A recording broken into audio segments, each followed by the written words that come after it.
And welcome back to the Nintenbyte Podcast, episode 19. I was about to say season 2. I'm like, it's not the Nintendo Prime Podcast anymore. Sorry, guys. So we have a jam show. If you guys can't tell, we have 6. We're fully loaded. So, being fully loaded, we have a lot of stuff we want to get through. So first, let's get introducing all of our guests and everyone who's here. Let's start off with a first-time Nintenbyte Podcast appearance from Shadow Fox Infinite. Man, how you doing? Oh, how y'all doing? I'm gonna step in the game. Shadow Fox on Shadow Fox Infinite. Shadow Fox Shadowcast will be kicking off pretty soon. Yeah, dude, the Shadowcast. Yep. I forgot about that. When was your last episode? A couple months ago? Yeah, March was the last official episode. It was a cross promoted episode. So a lot of personal stuff going on in between now and then. Get ready to relaunch the channel. So nice. Just in time for Switch 2. Let's go. Yep, just in time. Just in time. All right. Favlam. How's it going, man? Howdy. Hang on, I'm trying to find the tab. I was looking at Twitter. Find Shadow Fox. Did you really keep the 2 chicken for the hot chip? Yeah, really. I didn't change it. I don't know. Yeah, so for those of you who don't know about the 2 chicken for hot chip, me and Nate here have a bet that if Switch 2 is announced sometime this month, he gets my little zapper back there. And if not, I get he has a piece of art that Poe sister art. Yeah, I'm a Poe. But yeah, my name's Favlam. I'm a Nintendo Variety streamer, primarily streamer. YouTube is getting there. And yeah, if you like Nintendo news and content and all that kind of stuff and just crazy challenges, follow me. That's me. That's my stuff. Yeah. Then we got Game Junction back. How you doing, bud? I'm good. How are you? Oh man, a lot going on, dude. I got 2 videos out today plus this. Dude, I've been busy. I saw that. I was wondering what the heck. How are you doing that? Homework, it's always pumping them out. But no, I'm doing good, staying busy. Got a lot going on, so yeah, staying busy. Nice. We have obviously our co-host back, Eric Moore, as always. Hello. He's drafting and relaxing. I am. Quite literally, he's doing a draft during the streams. Yep. You heard a little da-da-da-da-da. Yeah, okay, we got the sound turned off for the draft. It was playing through. Whoops. Thunderstash Gaming rocking the Dreamcast shirt. Yes. In case you guys didn't know, it's 25 years coming up on the 9th. Yep. Original release date was 9/9/99. Crazy. I was there. I was there on day 1, picking it up at Toys R Us. I was sick from school that day in high school. Made sure to go down there and pick it up. Great memories. And exciting show today. We got a lot of good stuff to talk about. So sit back and enjoy. All right. Obviously, you guys know what's up with me. I'm the host of the most. All right, let's go ahead and get into our topic roulette. We only have 3 topics to go through because Shadow Fox is taking one of them. We'll leave that topic as a surprise. I'm sure you guys can tell by the title what that topic probably is when we don't choose it. But let's go ahead and have Eric, why don't you go first, man? What topic you can take? I'll take the Mario Party Jamboree news. All right. Yeah, we got lots of game topics. He knows I'm going to talk about it for him. Hey, can I pick first because that's awesome. I'm not stupid when I pick my topics. All right, Thunderstash, which one do you want? I will take Mario and Luigi Brothership news. Dang it. That means I take Echoes of Wisdom. All right. So Echoes of Wisdom will be our last topic. All right, let's go ahead and get to our first topic. Eric, what are we talking about, buddy? We are talking about Mario Party Jamboree news. Hooray! There's been a lot of updates, and I will throw it over to Flam to fill us all in. So let me tell you, that was a long night for me with that link came out of the Japanese website. It's so funny they still don't have like an official English website of it, but yeah, they dropped the website on the Japanese side, and it has a ton. I mean, like they go into detail of not almost every minigame, but a lot of new minigames. They found out through this website, through promotional material on the website, that Pauline from like Donkey Kong and also Mario Odyssey is in Mario Party Jamboree as a playable character. It seems like the entire roster from Super Mario Party is back. The 20-player mode involves a lot of the like Bowser mechanics, like kind of how you saw with the Wii U Bowser, but it's not a mandatory mechanic throughout the whole game. That's the best part about it. There's just so many crazy details that they dropped. It's like we know almost all the intricacies of every map that's going to be coming. We have 5 new maps and 2 returning maps from older Mario parties. I mean, it's almost, I think it's 105 mini games, which is the most in any Mario Party game ever. Even more than like they did the top 100. It's more than that, obviously, but that's that was the previous record holder. Is the reason I bring that up. It just, and also the graphics look really crisp. I don't know if anyone else noticed that, but it looks really crispy, and like it looks like Mario. It looks like a Mario Kart 8 graphic. You know what I mean? It just looks like everything in the world looks so good, so polished. I'm really excited. There's a ton of mini games that I've seen that are new. One of the mini games that looks like it looks like a dueling mini game is you're on 2 buttons and there's like a slapping hand going back and forth. And you can either choose to ground pound, and that makes the hand go in the other direction, or jump to avoid the hand. So in theory, you can jump it and avoid it, and it hits the person that hit the ground pound. It's a really cool prisoner's dilemma mini game. I'm like, oh, that's gonna make for some amazing clips and gameplay and whatnot. I'm trying to think of any other details. There's a map that's a gimmick that's a racetrack that involves like 4. You play 4 dice blocks. That map reminds me a lot of Wii Party. I don't know if anyone ever played Wii Party back on the Wii. That's a fun one. It's definitely a ripoff of Mario Party, but it had enough polish to it that it was still pretty fun. Yeah, there's just, I mean, I could talk about this for literally hours. I don't want to hog all the airways about Mario Party, but man, it looks good. It looks like character dice is like, it is confirmed character dice are not coming back. We have a lot of cool items coming back, like the hexes from Mario Party DS. I'm just so excited. I'm like, it's like, oh, this is game day for me, baby. This is it. This is the good stuff. So, I'll leave it to the group. I don't know. What are you guys excited for in the game?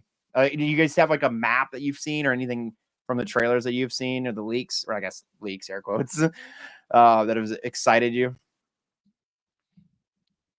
I just like the style. They kind of brought back the sensational lighting, lighting style. But as you said, it's kind of reminiscent of Mario Kart. Mm-hmm. I kind of like that. Yeah, I agree. It's super clean. Yeah. The most effort they've put into a Mario Party in a bit. That's yeah. The last 2 Mario Parties were fine. And there were some things I liked about it, and some things that's kind of like, okay, they're kind of phoning it in a bit, which is, I mean, they do like 2 or 3 of these every gen. So, not all of them end up being top tier, at least lately. Back in the day, it felt like they were always top tier, but maybe I was a kid and didn't care. But no, like they have like some returning mini games as well coming back, which is really some fan favorites from over like 4 or 5 different Mario Party games, which is cool. What's really interesting though is that a majority of the mini games are actually brand new, and that's really they came with a whole bunch of new ones. I hope they're not like all motion based, because that would be a little bit of a turn off if they're all that way. But it appears there's plenty that are, it's like a good mix. There's plenty that are, because I remember I saw a promotional today that was like button mashing, motion control, this like it like literally listed out those types of like categories. There's a little bit for everybody, and I was like, oh, perfect. It's just keeps getting better. I'm gonna link the website and the YouTube. I don't know, do your YouTube chat allow links? I don't know. I can pull it up. I'll try. If it doesn't work, you can do a share screen. We can share it up. Okay, yeah, 1 second. Let me. Yeah, we're fine. But yeah, no, the games, the game. Obviously, like the thing that excites me the most about Jamboree is that what they announced when they announced the game, the whole 20-player online mode. Like as a content creator, that's huge fun for live streams and stuff. So, I have a bunch of members on my channel. So like the fact that hey, 19 of you guys, let's get in here and play. That's awesome. Yeah. Yeah, so it appears to be called, the 20-player mode specifically appears, this is all we have right now, is Chemek's Tour Guide, and it's about the Bowser Challenge. And so the Bowser Challenge is what the 20-player mode is.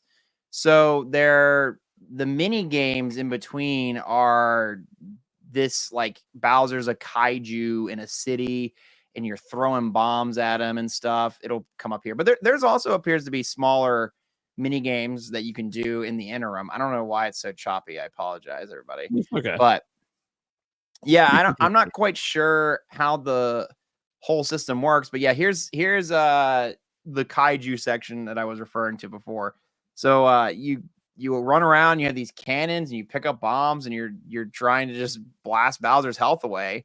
And all 20 of you appear to be working towards the same goal of defeating Bowser.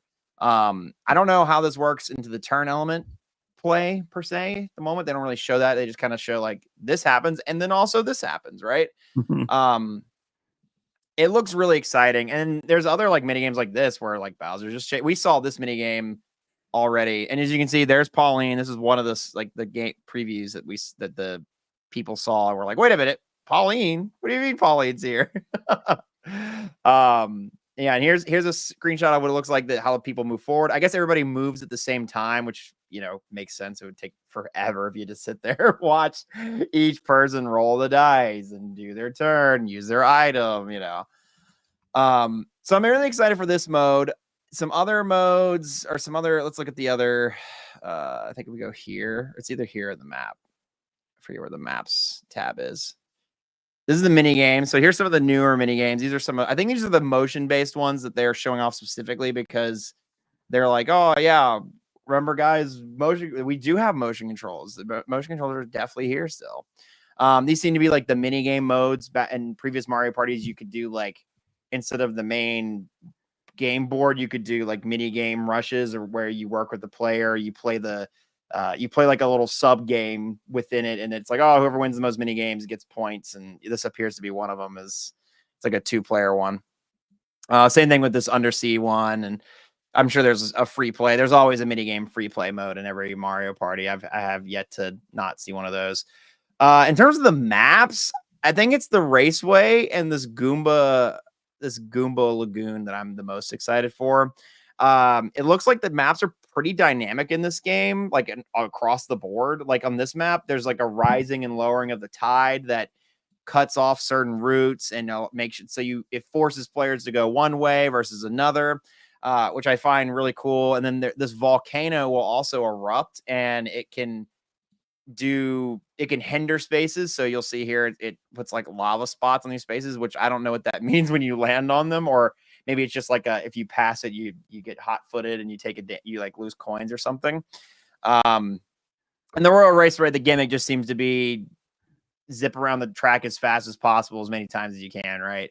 It doesn't look too terribly much bigger than every other Mario Party map I've seen, but if the gimmick is, get around as fast as possible versus like, oh, there's a certain spot of the map we need to get to, then that makes sense. The other one that looks awesome is this mall map. The mall map which we saw a big trailer about this in the last Nintendo Direct. And there's the flash sale gimmick, and there apparently is also this stamp gimmick where you can go around, you get stamps at kiosks, you go and you turn it in, you get a reward of some type. Yeah, it just looks awesome, to say the least. There's just so much going on here, and there just seems every map feels refreshing, and we get to revisit like old classics, like the old West Town from Mario Party 2. This is a classic Mario Party map. Yeah, it just feels refreshing, and like you were saying, Nate, it seems like they really are putting their all into this Mario Party, and it's like, man, this is sick. Especially when I didn't feel like we would get any more Mario Party on this console at this moment. So, anyways, yeah. I mean, that's just looks great. I don't really know what else to say. Anyone else that want to comment on Mario Party? I think it looks great. I'm excited for it. The maps look cool. New mini games. I'm all for it. This is the first Mario Party that I'm picking up on day one since the N64. Shame on you. Well, I think that says a lot about this game, actually. No, it does. Yeah. Yeah. Yeah. Obviously, there's been so many Mario parties, and you definitely run into some redundancies there. And I do feel like this is the first one in a long time, right? That really looks like it's setting itself apart from the rest of the Mario parties. The quality looks much higher. It doesn't look like a game that's coming out right at the tail end of a console life cycle Yeah. Oh just my to God, take yeah. advantage of the install base. You know what I'm saying? Like it's more than that. This looks like the kind of Mario Party that could maybe be the first one on a new console. And who knows? Maybe it was originally planned for Switch 2. Maybe. Had Switch 2 not been internally delayed as we know it, based on that rumor. So you never know, because it does definitely look like it's a cut above. I'm pretty excited for it, obviously, since I did pre-order it. I think it's gonna be fun. I do love the idea of the multiplayer. How you can get what were you saying, Nate? 20 people? 20. Yeah. 20 people. That's pretty awesome. And I It do is. think that would be fun to play with chat as well. Oh, yeah. Mhm. And that the mall level, like when I first saw the trailer and they showed the mall level, that looked really fun. And I think I talked to you about this, Favlam, one of the times you were on, but don't they have like a shop in the mall where you can like buy stuff? How does that work? Yeah, I mean, it's not explicitly clear, but it looks like that at the very least, stars when they change locations, depending on the location, the price of the star changes, and they go on what's called flash sales. So I guess the price of the star can vary anywhere from its normal price at 20 coins down to I mean, we don't know. I would assume like 5 coins if it's if it's meant to be this like crazy, whoa, you gotta go rush to that spot and get it now, Yeah. which is a pretty cool concept in my opinion. I thought so too, actually. That intrigued me right from the get-go. I'm like, that's pretty cool that Yeah. there's like a flash sale, and I forgot. So thanks for reminding me that's what it was. But that you had to basically bolt over there to take advantage of it, because like not everyone is going to be able to take advantage of the flash sale. It appears that it's whoever gets there first, right? Yeah. Yeah. It appears, yeah, it's like first come, first serve, and then it moves on to the next store, just like any other Mario Party. It just it looks like all the maps have refreshing dynamics that aren't too gimmicky, because that's the problem with some other Mario parties is that I know. they get very, especially like with the cars and everything else, they can become very gimmicky and very not like, Mario Party 9 and Mario Party 10. And it looks like there's a lot of options to the player of how they can set their terms with Mario Party. And you're more of an old school player and you want to have that classic Mario Party experience where it's super unfair and whatever, you could probably play the old Mario Party 2 map. You can set it that way, versus if you want to try the new gimmicks and try the new things and see the new whatever, you can. That's what looks awesome about this. It feels like it's checking all of the boxes. It's appealing to every bit of the fan base, new people, new old people, and probably people who've never even played a Mario Party before. Yeah, So. it's similar. It kind of reminds me of Mario Kart 8 Deluxe and all the options that they put into that game, to where you can totally customize how you play Mario Kart, and to the point that anybody can enjoy it. Like, for example, if you really want to be a purist on the track, as in like, hey, if I'm power sliding over the whole damn course and I'm just whooping everybody's ass, I shouldn't be taken out by a spiky shell just because like I shouldn't, just because I'm doing good, I shouldn't have to deal with the spiny shell, right? And so I've always kind of looked at it like that, like and then when they came out with all those options, I'm like, oh wait, so you can turn this off now, and now it's like a racing game first, and then items second. So that's really cool. Yeah, I feel like they did that with, of course, Mario Kart. They did that with Smash.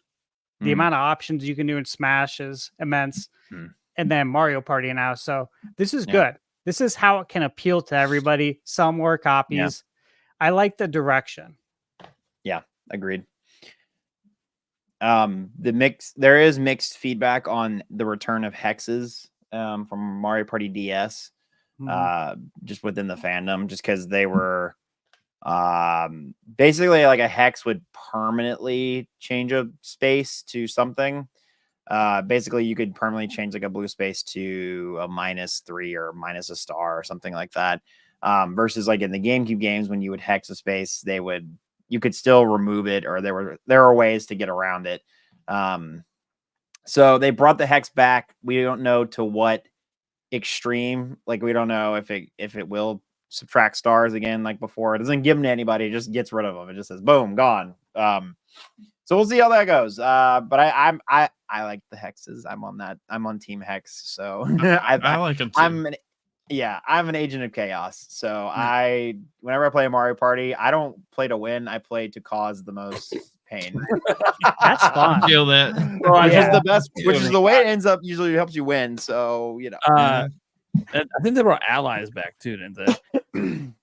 Yeah. So like from Mario Party 7 when you can team up and play together. Yep. They're like 5-player mini games, and like if you win, you get that ally, and it like doubles up everything, the negative and the good. You buy a star, you can get 2 stars if you have the coins for it.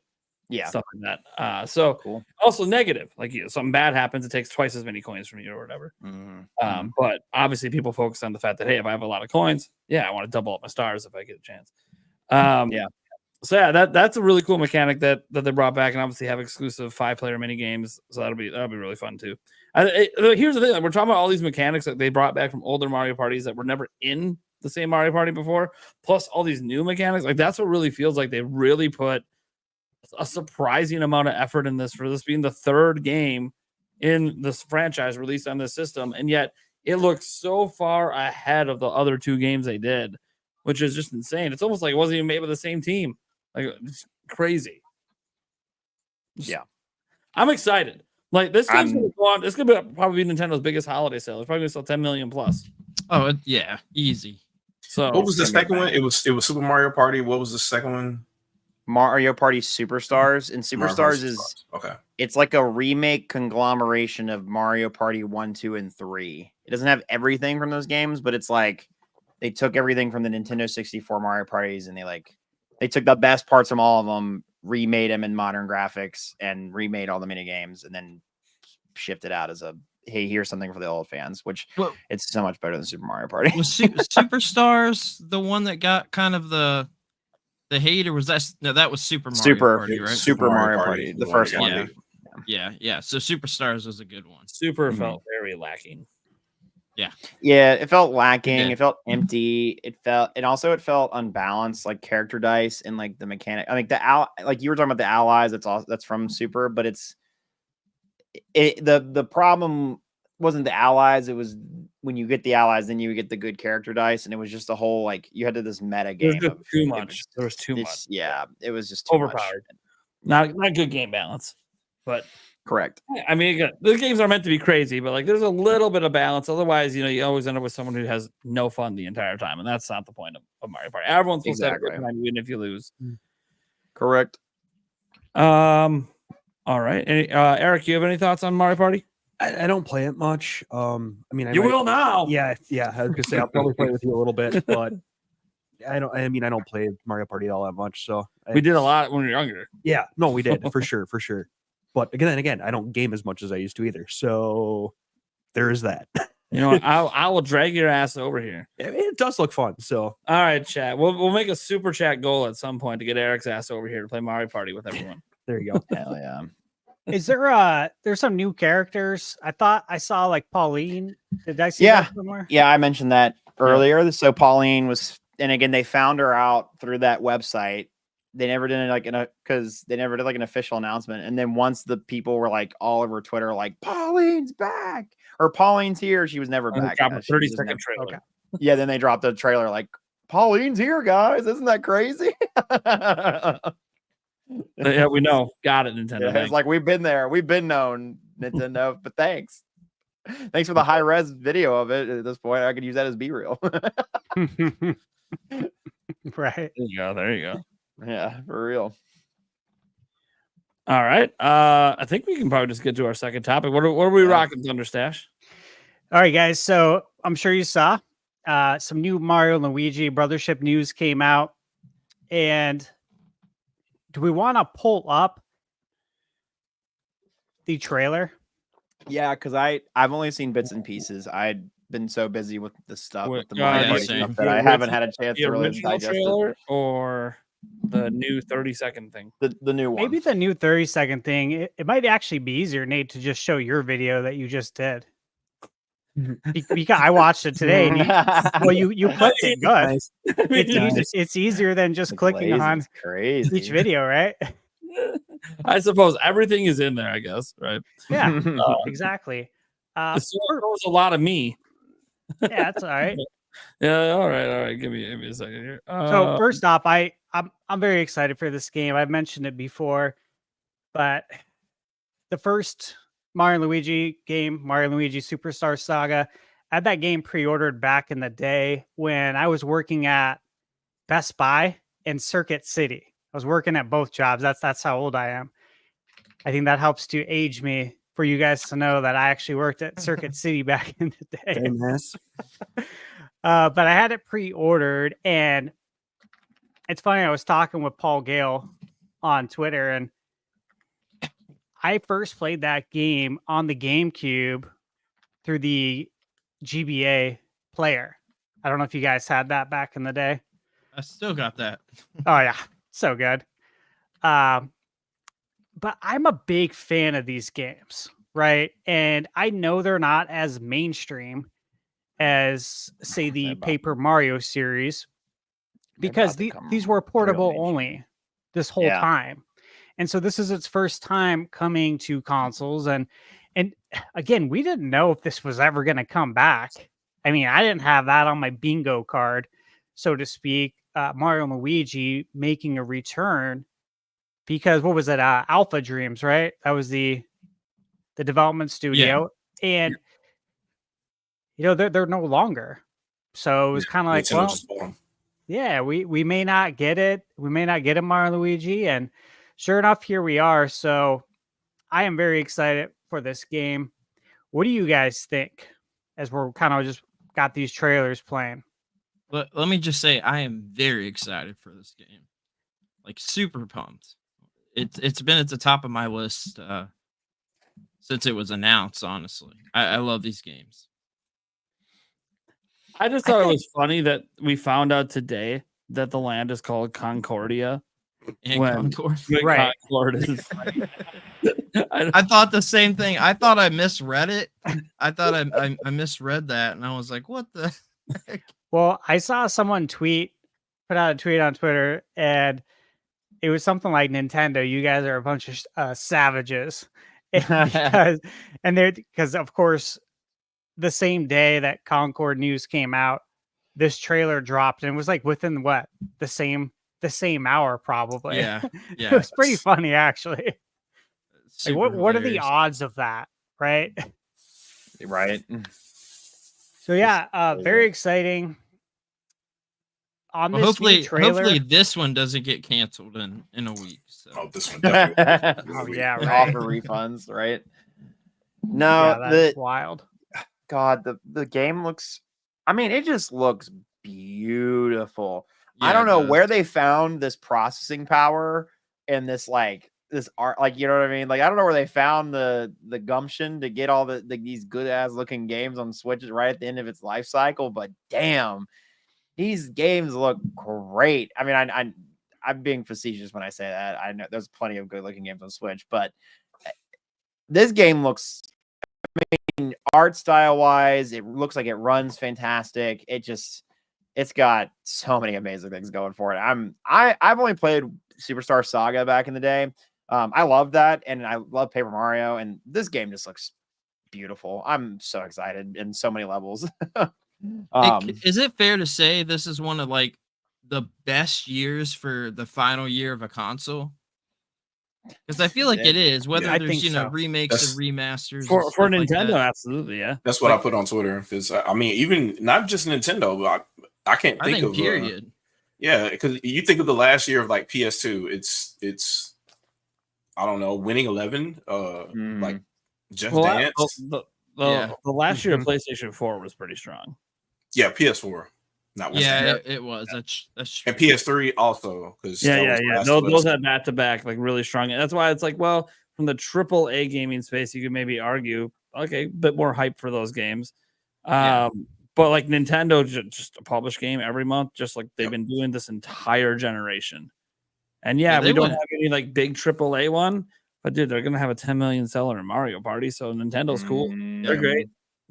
Yeah, they went hard this year. And, I mean, the final years of the Switch, pretty awesome.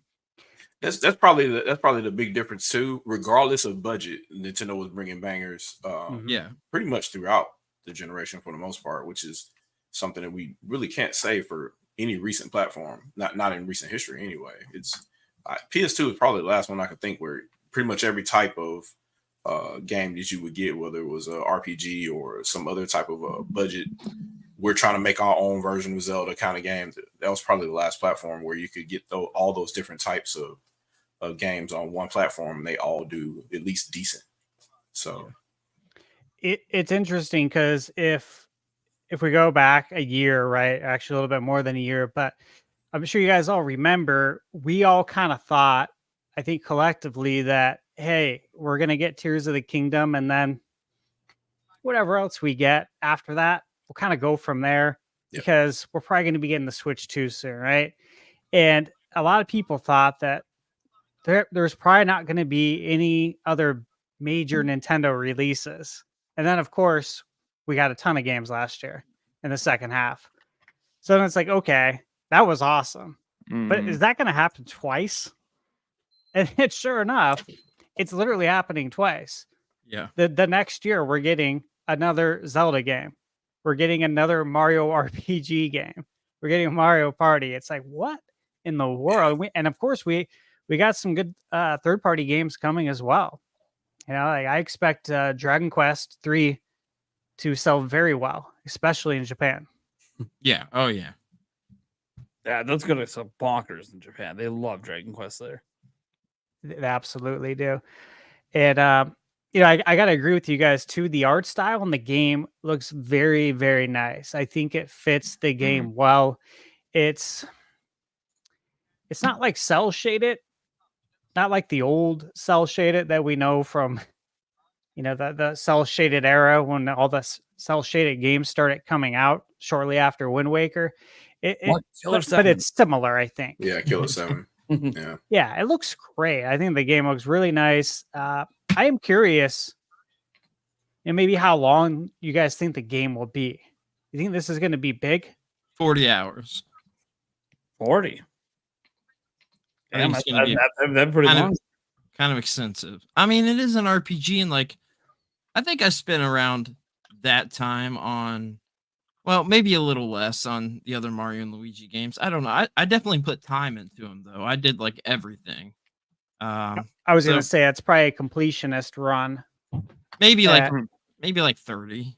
What do you think? Have they ever been designed to be that much longer than Super Mario RPG? They're kind of like around the same. Yeah, I Or always give or figure take. like taking around 20 hours just to Yeah. be the main quest. If you do a completionist run, well, yeah, you could toss on an extra 15, 20 hours, but Here we go. According to howlongtobeat.com, I got it pulled up. The first Mario Party, just to beat the game, was 23 hours. Main story.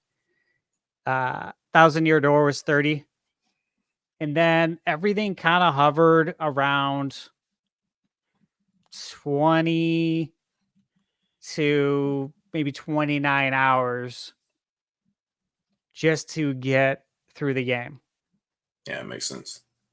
But the completionists they get a little higher. Like I'm looking at here and they're saying Mario and Luigi Paper Jam to 100% at 60 hours.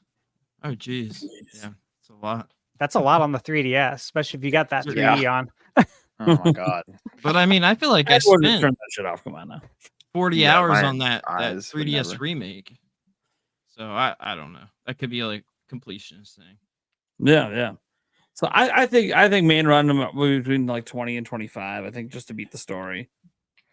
But we'll see. I mean, here's the thing: we don't know because it's not made by Alpha Dream. Although supposedly there's a lot of Alpha Dream devs involved on it. But I'm just excited. The biggest thing to me Like one, the game looks incredible. By the way, it honestly, like as a big Mario and Luigi fan, it looks. I don't want to like start saying it's going to be like one of the better ones because we don't know yet.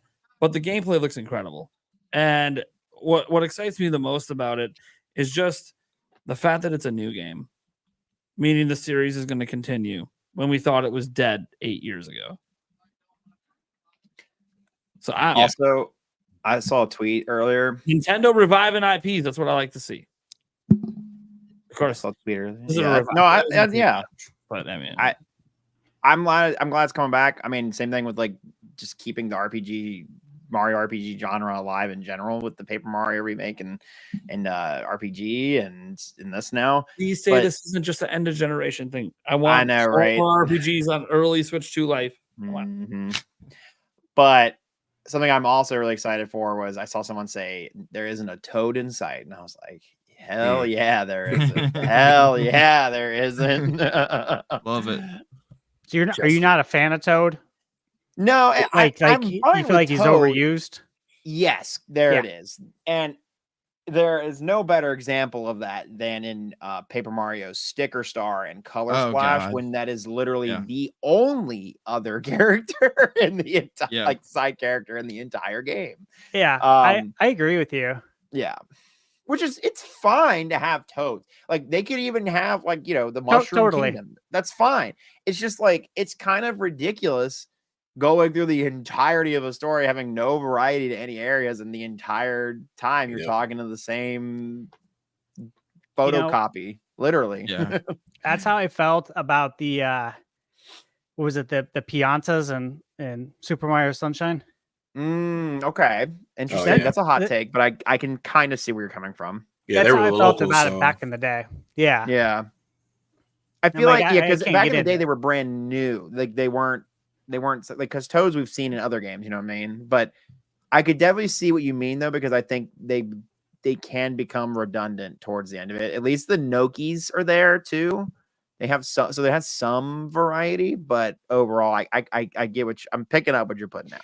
Yeah, I more or less I remember playing it, and I was in high school, and I'm like, you know what? I could just tell that these characters are never going to be in another Mario game. Yeah. You can just tell that back in high school, like there's nothing unique about this. They don't really feel like they fit in to the Mario universe. I'm not connecting here, and if I'm not connecting, I feel like I'm not the only one. They're actually in Superstar Sluggers and in I was some going of to the say Mario they Kart are in games. there are a few things, but yeah. somewhere in Super Smash Bros. Somewhere. Yeah, exactly. Actually, Thunderstash. Sorry, I can see the Twitter people right now. Oh man. All right. I think we could probably move on to our next topic. This topic's probably gonna be the longest one because like every time Switch 2 comes up, it's nothing but like an hour-long convo. It just is what it is. Even though the conversation doesn't really feel like it's shifted a whole lot, it's just more evidence just keeps piling up, basically. But you know what? I'm not leading the topic for once. So Shadow Fox Infinite, what are we talking about? Yeah, so the gist of it was, I don't know if we can, I don't really have the tweets on hand right now, but yeah, like Chris Dring from GameIndustry.biz, he was tweeting about Switch 2 coming. Basically, he was retweeting somebody else saying, hey, I think I heard that this is coming and whatnot. And David Gibson put in some tweets talking about it. Andy Robinson from VGC said he wouldn't bet his house on it. Some just a little stuff, a little back and forth here and there. But the main point, you put out a video earlier today talking about Poseidon, talking about their production and whatnot ramping up. So yeah, they're doing that. I don't know, like tangentially related right now. I don't know if you guys paid attention today, but Nvidia just posted a mega loss today. Kind of affected the stock market and stuff. So I don't know how that's going to affect the brand of production going on. And TSMC was also affected as well. So, but as far as assembly goes, Poseidon is apparently projecting to spend more, 2 billion to almost 3 billion yen total on increasing assembly.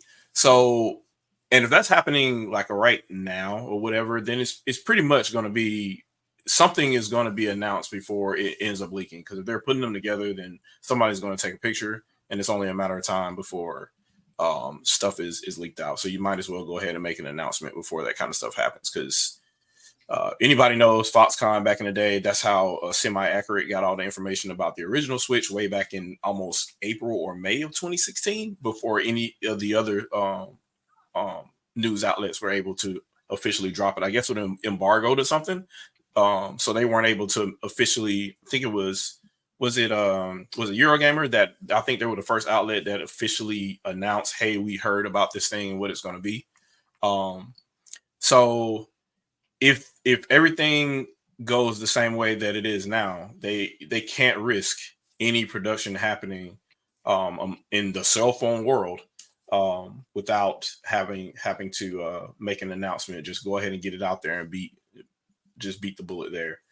So between David Gibson, I think you put on here, he said by Q3 of that fiscal year. Yep. They invested $3 billion total. And they have the same fiscal year as Nintendo. So that's coming up. So here. And Nintendo already said they're already in the middle of R&D like last year and this year.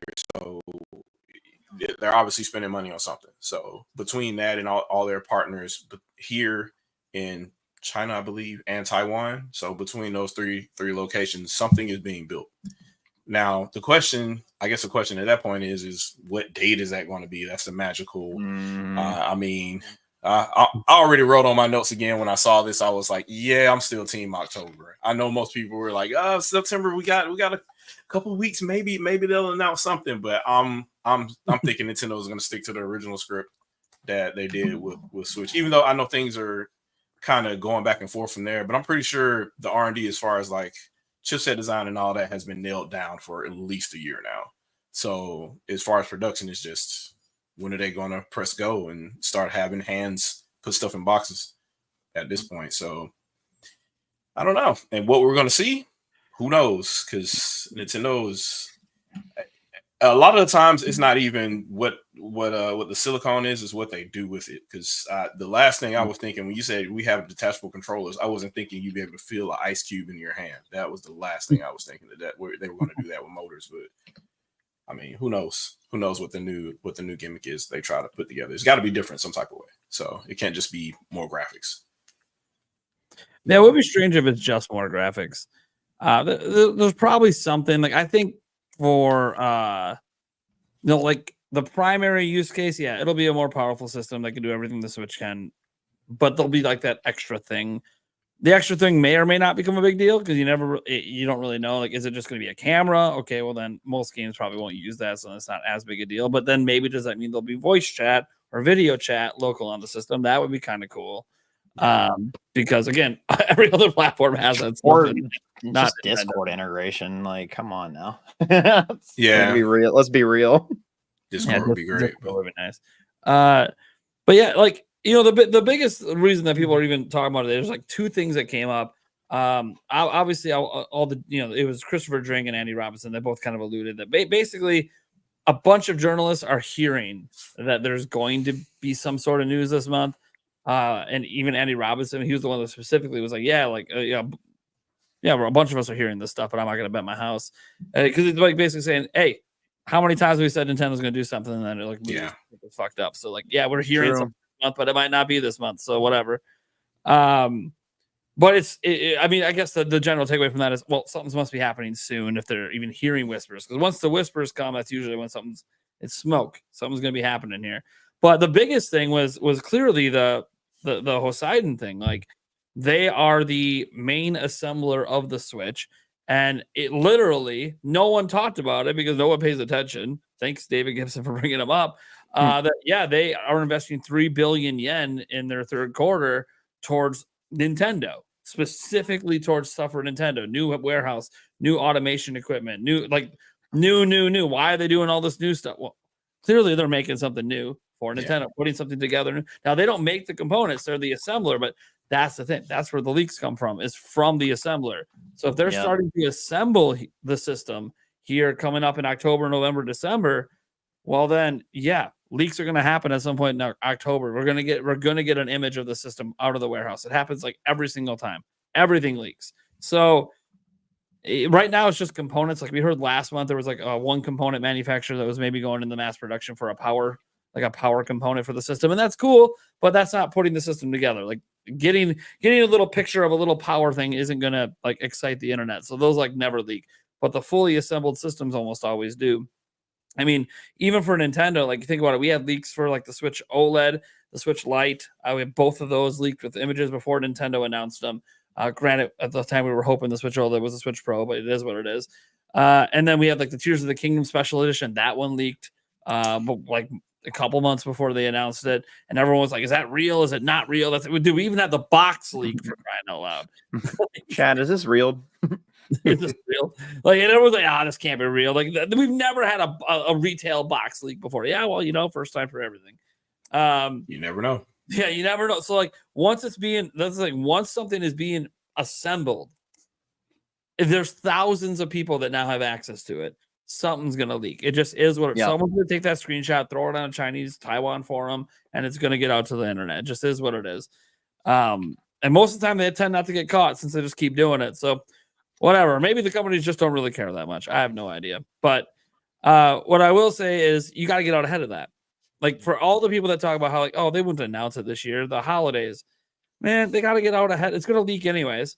Yep. And let me tell you, the people looking to buy a Switch might not even be aware the Switch 2 is coming anyways, because you're only aware if you are in the like online space where you're like basically intentionally trying to know. And I realize an announcement trailer from Nintendo is a bigger deal, but like if you think about this, doesn't their YouTube channel only have like 13 million subscribers? They've sold 140 plus million Switches. Let's just be real. Most of the people playing Switch aren't following Nintendo stuff. They don't know what Nintendo's doing. They just go to the store or they see an ad on the eShop and they just buy shit as it comes out. So at this point, this is like their 7th or 8th holiday. Look, anyone looking to buy it this time, they're not paying attention to the new systems coming, and they probably wouldn't want to buy the new system day one either. Anyways, it's going to be more expensive. The games might be $70, and you're going to have a lot of discounted and crazy discounts on some of the best sellers this upcoming holiday. Maybe even a discount on the Switch. We'll see. I keep crossing my fingers for it, but they keep selling a couple mil a quarter, so why the hell would they discount it? I mean, from a business perspective, as a gamer, yeah, dude, this thing should have been discounted years ago. But dude, they keep selling millions of them every quarter. What are they supposed to do? Just we don't like money. Yeah. Like, market determines value. That's just the way it is. Exactly. So in the end, I just think that everything is sort of lining up. And then there was one other point, but I can't remember it. So someone else want to go right now? I'll mention something. I got one big question, but either one of y'all can go. Okay. One thing I just wanted to mention was, I think you kind of mentioned a little bit too in one of your videos, Nate. But again, like with the mass assembly, the amount of money it would cost, right, to go into mass assembly and then let all of these components sit in a warehouse that you're paying money on. There's no way Nintendo would do that. Absolutely no way. They are way too seasoned. They've been doing this for a long time.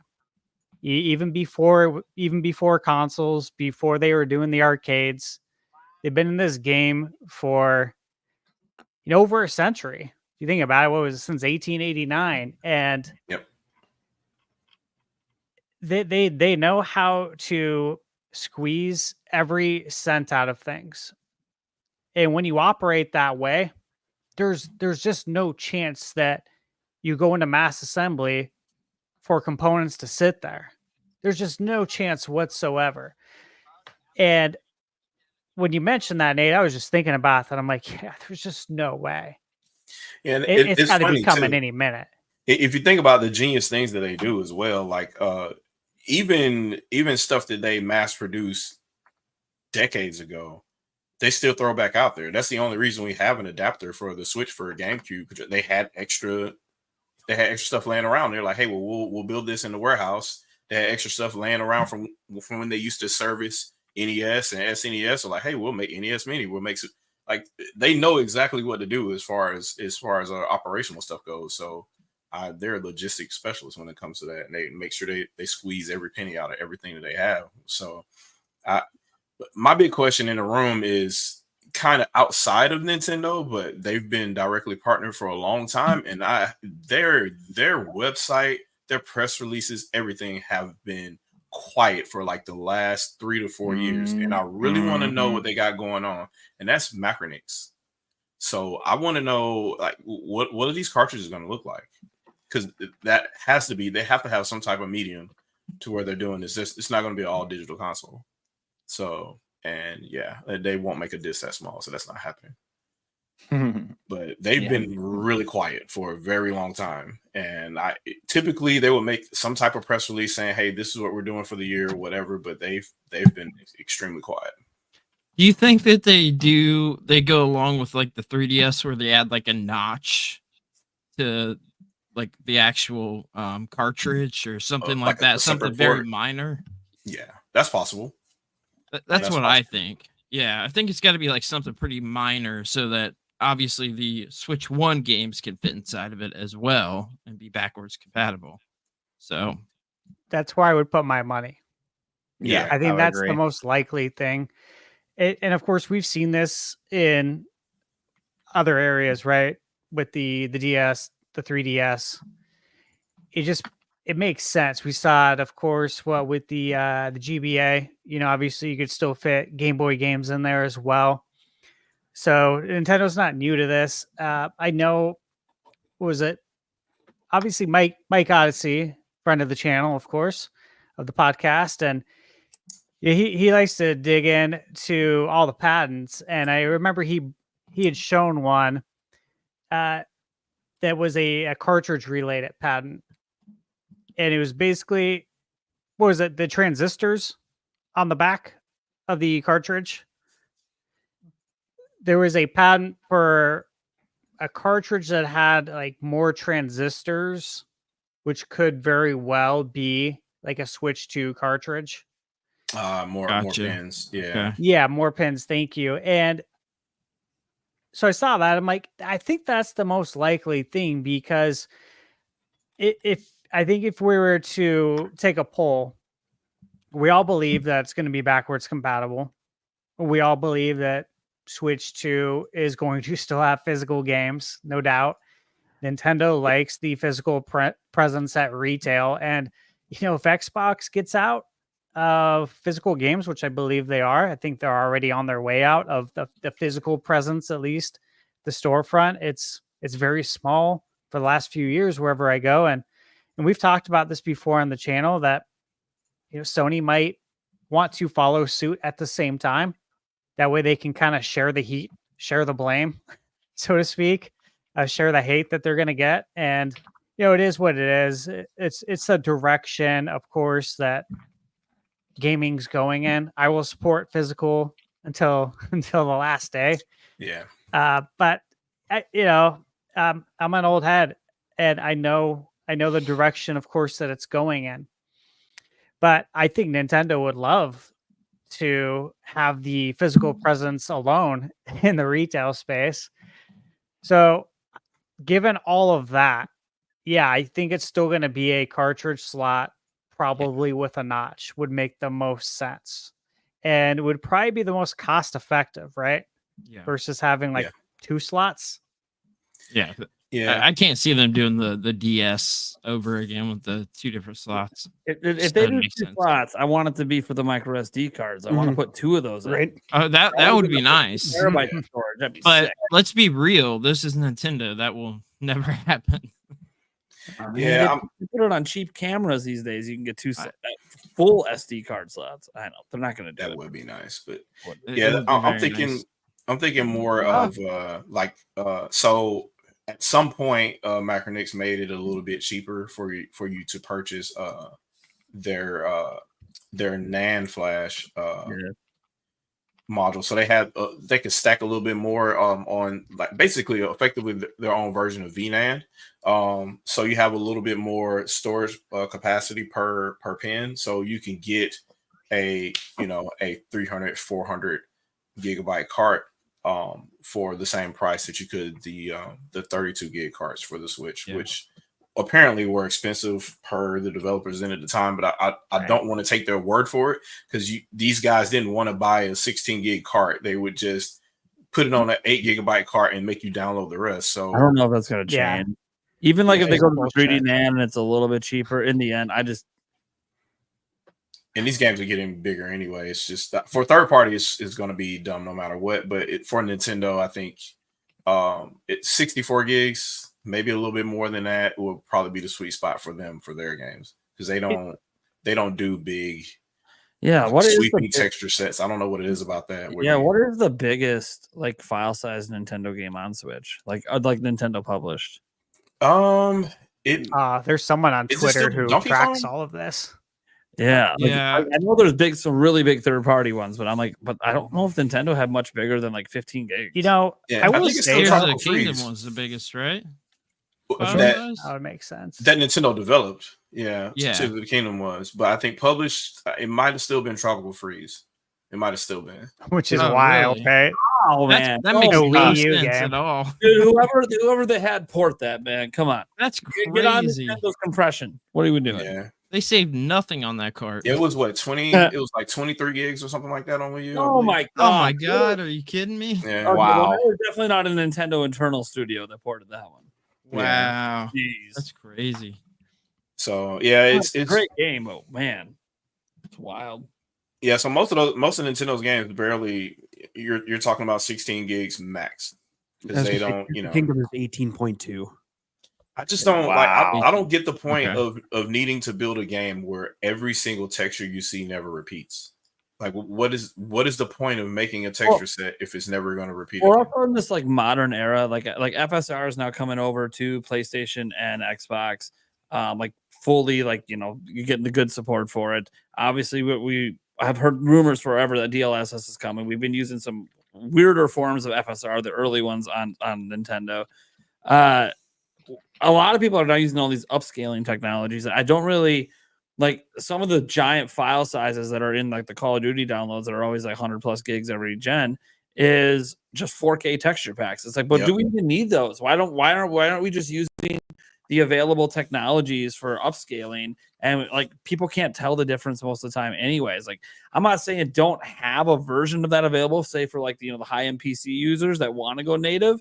But for consoles, like we're not going to notice much of a difference, whether it's native 4K or if you're talking even 1440p or 1080p with good upscaling. Or So- 900p at this point, just render internally at 900 and then scale up that way. Yeah. And we've seen with like DLSS, like they can take 900p to 4K. It's very, like you got to be pixel peeping to really even notice that there's much of a difference. Yeah. Because I sure hope that comes. have gotten so damn good, Like that's the big thing. They just got to reduce. They just stop putting 4K textures on consoles, guys. We just don't need it. What about It's cool that 8K? we're texture. native on the bot. Okay, native. 4K. Yeah, it's well. 8K is just okay. Yeah, like, what are we doing at this point? Yeah, that's When they put 8K on the PlayStation 5 box, I was like, all right. I mean, Blu-ray. Yeah, right. I don't, what else is there? Yeah, When I gaming- picked that up that day, I was like, okay, this is not real. isn't there like two Same. indie games that play at 8K technically? I think on PS5, like two of them. I don't know. Yeah. It was funny though, when I got my PS5. Of course, when the pre-orders came out and I saw 8K on the box, I just laughed. I'm like, that's such horse shit. I know, classic. I will say with the cartridges and all that, just being on Twitter a lot and just kind of seeing the comments that people leave when a Switch game is announced, and say like Wario 64, puts out a pre-order link, and on the box it says, in big text, download required. Yep. When you look at the comments, everyone's like, well, not buying it physical. Like so many people don't want to buy it physical. And I understand that. I get it. I'm not saying that's right or wrong. I mean, personally, I'd rather have everything on the cart. Yeah. But I gotta wonder, like, do these companies, do these third parties, do they have anybody, on the roster that follows social media? And I gotta imagine they do, but that follows it and sees what people are saying. I Like, think hey, they we don't do. want to buy it if it's not on the cart. Yeah. I think they do, but it'll take me to a dirty place. I don't want to go there, but unfortunately, that's the way money works. So investors don't care. They don't, and they want their money back every quarter. Unfortunately, that's the true. way. It is. Somebody way it should think goes. of the shareholders, for Christ's sake. Yeah. Unfortunately, the But- industry has come to that. Ever since media started bumping up gaming and say, "Hey, they're as big as Hollywood." Ever since that started, all these venture capital firms start coming into the industry, and they have Shareholders- nothing to do with That's true. gaming, but they're here. That's true. Shareholders ruined AAA gaming. Before it who's used the- to be 3DO, it used to be 3DO and Oh, yeah. old EA. They used to be the dirty investors that came in and did stuff like that. But they at least had studios that they were responsible for. And now these new guys coming in, they also buy corporate property. Like they don't care about any of this gaming stuff at all. It could die today. They'll go on to the next project to go invest on. So I hate it, but that's where we are right now with Embracer and some of these other firms. Yeah, I was gonna bring that up. Thanks for saying that. Was Embracer Group. As you were saying that, I'm like, "Dude, that's totally Embracer Group. They just acquire. Yeah, just acquire and then just shut down studios whenever. They weren't planning. They were supposed to get an investment from Saudi Arabia that fell through. So now we got to sell it. Yeah. Okay, so you had a business plan that relied on one investment. Well, bad business plan. Yep. I know. We'll have Tiger Woods at the Live Golf Tournament. We'll do that game. We'll have those and just that's exactly how that's going to go. Unfortunately, but I mean, what else? I hate to say that, but Nintendo's like the last of a dying breed with regards to being a very large publisher that's able to create a product without having to hold their hat in their hand to make things like that happen, unfortunately. Yeah. So if you want a big game or you want a decent game from any other publisher or studio, that's what you're dealing with. And they're not going to hear you as the low man on a totem pole on Twitter saying you don't like these downloads. They're like, well, we save money because we buy carts by the millions. And what we're not going to do is buy 64 gigs worth if it means that rest of that money could go in my pocket.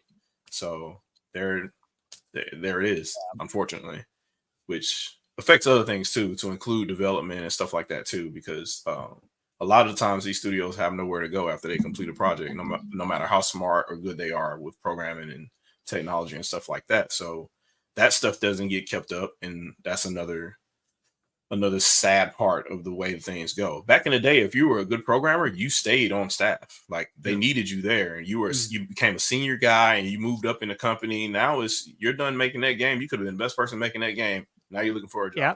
I mean, look at what just happened with the Visions of Mana team. Like what? Yeah, the day it came out, right? That the day that it upset came me out. so bad. Yeah. That game is phenomenal too. Yeah. I just don't- My first thoughts were Nintendo, please open the paycheck, please. Let's buy that studio now. Go get them. I mean, it's just crazy to me. Jeez. Yeah, it's wild that it's become basically industry has become gig work, and it's so unfortunate. It's happening to a lot of other industries too.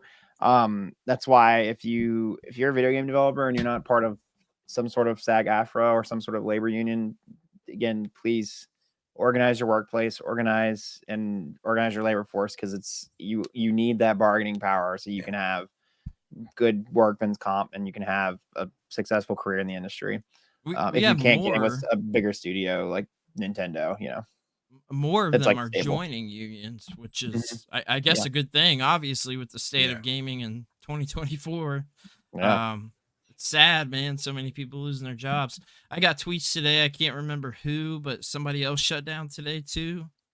So it seems like an everyday thing. I swear that I load up Twitter X and there's news about a studio. Is that other PlayStation studio where they're before the game even comes out, they're already cutting employees? Yeah. I think I saw that story today. Hit my timeline.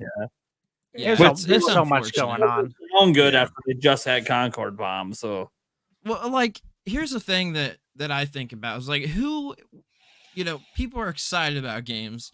I wanted to get into the game industry and I held back for a few reasons, but why would anybody in 2024 want to pursue, designing games, being a game developer? Like, we're not going to have anybody left. Nobody wants to get into a business where you could lose your job in a day. maybe they just dream of being the next Notch. Come up with the next Minecraft solo project. Get ready. I mean, indie is the way now. That's the way to go, It yeah. truly is. But like for people that, want to be able to have a job where they have benefits and, the whole nine and stuff like that, like why would you even want to get into that when this is the problem? And everybody sees it. I see it hit mainstream news on some of these topics. So it's unfortunate. I think the industry just bet big in the wrong direction. They did. They chased trends. Like I'm tired of like, obviously, I have my bias for Nintendo and everything, but like hearing people be like, "Hey, man, Echoes of Wisdom isn't a AAA game." I'm like, motherfucker, 15 years ago it would have been. Why isn't it now? Because it's not $200 million budget. Sorry, or it's not a 3D game. It's a AAA game. Something right because it's going to sell better than a lot of these other games. Like Hades was quality thing. Now it's like if you don't spend $100 million plus, you're not a AAA game. Well, then I guess Nintendo has Tears of the Kingdom. Well, it's like the general consensus is people think 2D games are just cheap, like just cheap They games. do. like no. Like That's not the case at all. prime example, guys. I'm sure you remember this, but 97, right? A big developer decided to make their first game for the I wasn't born PS1. yet, so no, I don't. I know, but you'll know the game. You'll know the game. But they Sorry. decided to go 2D when everyone was going 3D, and that game's Oh, yeah. Castlevania Symphony of the Night. Yep. Right? And everyone's like, "Oh, they're going 2D," like, do I really want to play this? Like, we're in the future now, man. Everything's 3D. And when you play it, it's like, holy shit, this is a masterpiece. Absolute masterpiece. Yeah. But it gives me those vibes, Zelda right now.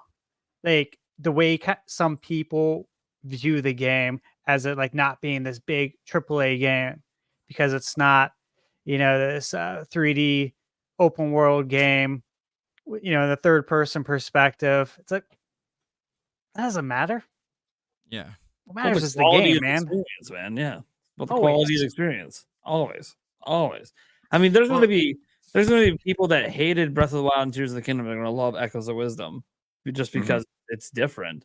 And they brought dungeons back. Also, we'll get to that in obviously the next topic. But it's just kind of we're looking at Switch 2 as being this system that is going to potentially get mostly everything. From what we're hearing, anyways, a lot of developers are very, very excited for it. Probably because it's within the power range, most likely, that a lot of them are comfortable putting their games there. For better or worse, I know Shadow Fox Infinite over there will argue till the cows come home. Just optimize your games better, motherfucker. Yeah. It hurts. It hurts to see it because some of the things they complain about, and I'm like, wait, what? Like, this wasn't a problem like 4 years ago. Why is it an issue now? If you think about the things that people had to do to make a PS3 port work coming from 360, and you're complaining because you're missing one available CPU thread on like Nintendo Switch bringing your thing across, like those are things to me that just bewilder me. Or you're complaining about the Xbox Series S because it's missing the extra 6 gigs of RAM, and I'm like, you're not even developing for the same resolution. Like you're developing for 4 times less the resolution on the Series S. So why do you need all that extra RAM again? What are you doing with your game? Those are the things that it kind of bothers me when I hear some of those complaints. And I'm like, coming from developers, and I'm like, what are you doing? Like, what tools are you using to where you have to chew up this much RAM and this much resources when before, like, this was never an issue. It was 12 gigs for the Xbox One X, and that was supposed to be the 4K definitive experience right before those they got phased out or whatever for the 9th gen platforms. Like, what are we doing? I think it's mostly corporate pressure. I want to be a little fair to them. I don't think they get the time to optimize the way they want. Like, it's like, we got to make our money. We got to make it now because they're spending $100 to $200 million a project. Like, we need our money back. With the tools. Like you look at Nintendo, like their games are mostly, with a few exceptions, pretty highly polished. I mean, look, Tears of the Kingdom was done a year before it came out, but they said, no, we need a year to polish to make sure we're not going to drop this thing, and people are going to be bitching that there's, things are breaking here, or this is lagging when you're fusing everything together. And like, there's still frame drops, but they got it to a point that it at least felt, well, yeah, there's frame rate drops, but it just feels similar to the drops we had in Breath of the Wild.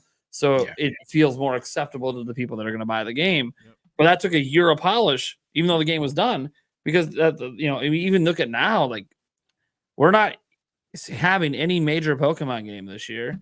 And the next one that's even announced right now could end up being a holiday title next year. We don't even know when that game's coming out. It's just sometime in 2025 with Legends EA.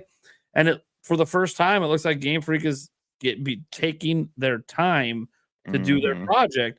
And that could have been because, hey, Nintendo got embarrassed. They had to issue a public apology a week after release because the game was embarrassing their platform. We published this, and all we're seeing on the internet is bitching about falling through the world and game bugs. Like, what the fuck are you guys doing over there? No, we got to apologize. We're sorry. Nintendo might have finally flexed their muscle with Pokemon and say, hey, you got to get on your ass because you are representing our brand too. Everyone thinks Nintendo when they think Pokemon. Dude, this doesn't meet our quality standards. So, but Nintendo's just different in that way. Like, they actually want polished products out. This, by the way, this doesn't say that other people don't have polished products. Like Spider-Man 2 came out, I thought it was pretty well polished. Really enjoyed that on PlayStation 5 last year. But it's just one of those multi-platform companies. They have to deal with a multitude of different platforms, and I just don't think they're given the right amount of care to do it. So it's always like the one platform that they originally developed for. That's the one that always runs the best. Yeah, that's the one that runs the best. And the other ones, they aren't given the budget and the time to do it. And that gets back to the whole problem with we're just spending too much on the games. Not everything has to be these $200 million, insane projects. There's only a few IPs out there that can justify stuff like this. Like The Witcher, the next Witcher game could probably justify it because of how well The Witcher 3 sold. GTA. Yeah, GTA could do 200 million copies, 180 million copies. They could justify whatever budget they want. They want to spend $1 billion? Dude, they made way more than $1 billion on it. Dude, the next game Epic Games wants to do in the Fortnite series. You know how much money Fortnite makes them? Yeah, they can go with a massive budget. But hey, when you're bringing out a new IP like Concord, maybe don't do 8 years and 200 million chasing trends. Maybe try smaller budget games. Why are we not getting more Sly Coopers kind of games? Why aren't we getting more Crash games? It's all Bring back more games greed. like Astrobot, like classic Astrobot, dude. PlayStation properties. Astrobot is finally, to me, like a turn in the right direction for the Sony side of things. Hopefully, they keep making some more stuff like that. Because Sony used to do like weird, kind of random, unique games, Parappa the Rapper, and things like that. Like they used to experiment, and they put out really awesome classic games that we all love now. But they just ditched that, and I feel like it happened when primarily Sony went Western with their video game development and focused less on the Japanese side of things. I feel like that transfer over to the Western studios really did Sony wrong, honestly. That's how I felt for a while. Sure. So. Chasing the cinema look, and you don't have I would say even cinema doesn't even have the cinema budget now, but you get the idea. Hey, we want to look just like a movie. Do you? Yeah. Because people are playing this. It's not a thing where it's a game. Yeah, you don't want to like the Heavy Rain thing. Like you're either really, really into what Heavy Rain is, which is basically a movie, or you're not. And I loved Heavy Rain. I thought it was well done. Like I think games like that can exist. I think there's sometimes too many and not enough variety, which, by the way, has happened to be to Nintendo's benefit. It's probably one of the reasons why they sell so much. You can really, we just got a visual novel dropped about a serial killer by Nintendo. Yeah. That's the kind of variety Nintendo provides. Like, Nintendo doesn't care what mature. What are you talking about, man? We just had a serial. We have Bayonetta. They're starting to be like, hey, now we're going to start delivering for all types of genres in all different ways. And this actually is kind of interesting because when I was talking earlier about when they announced it this year would hurt holiday sales.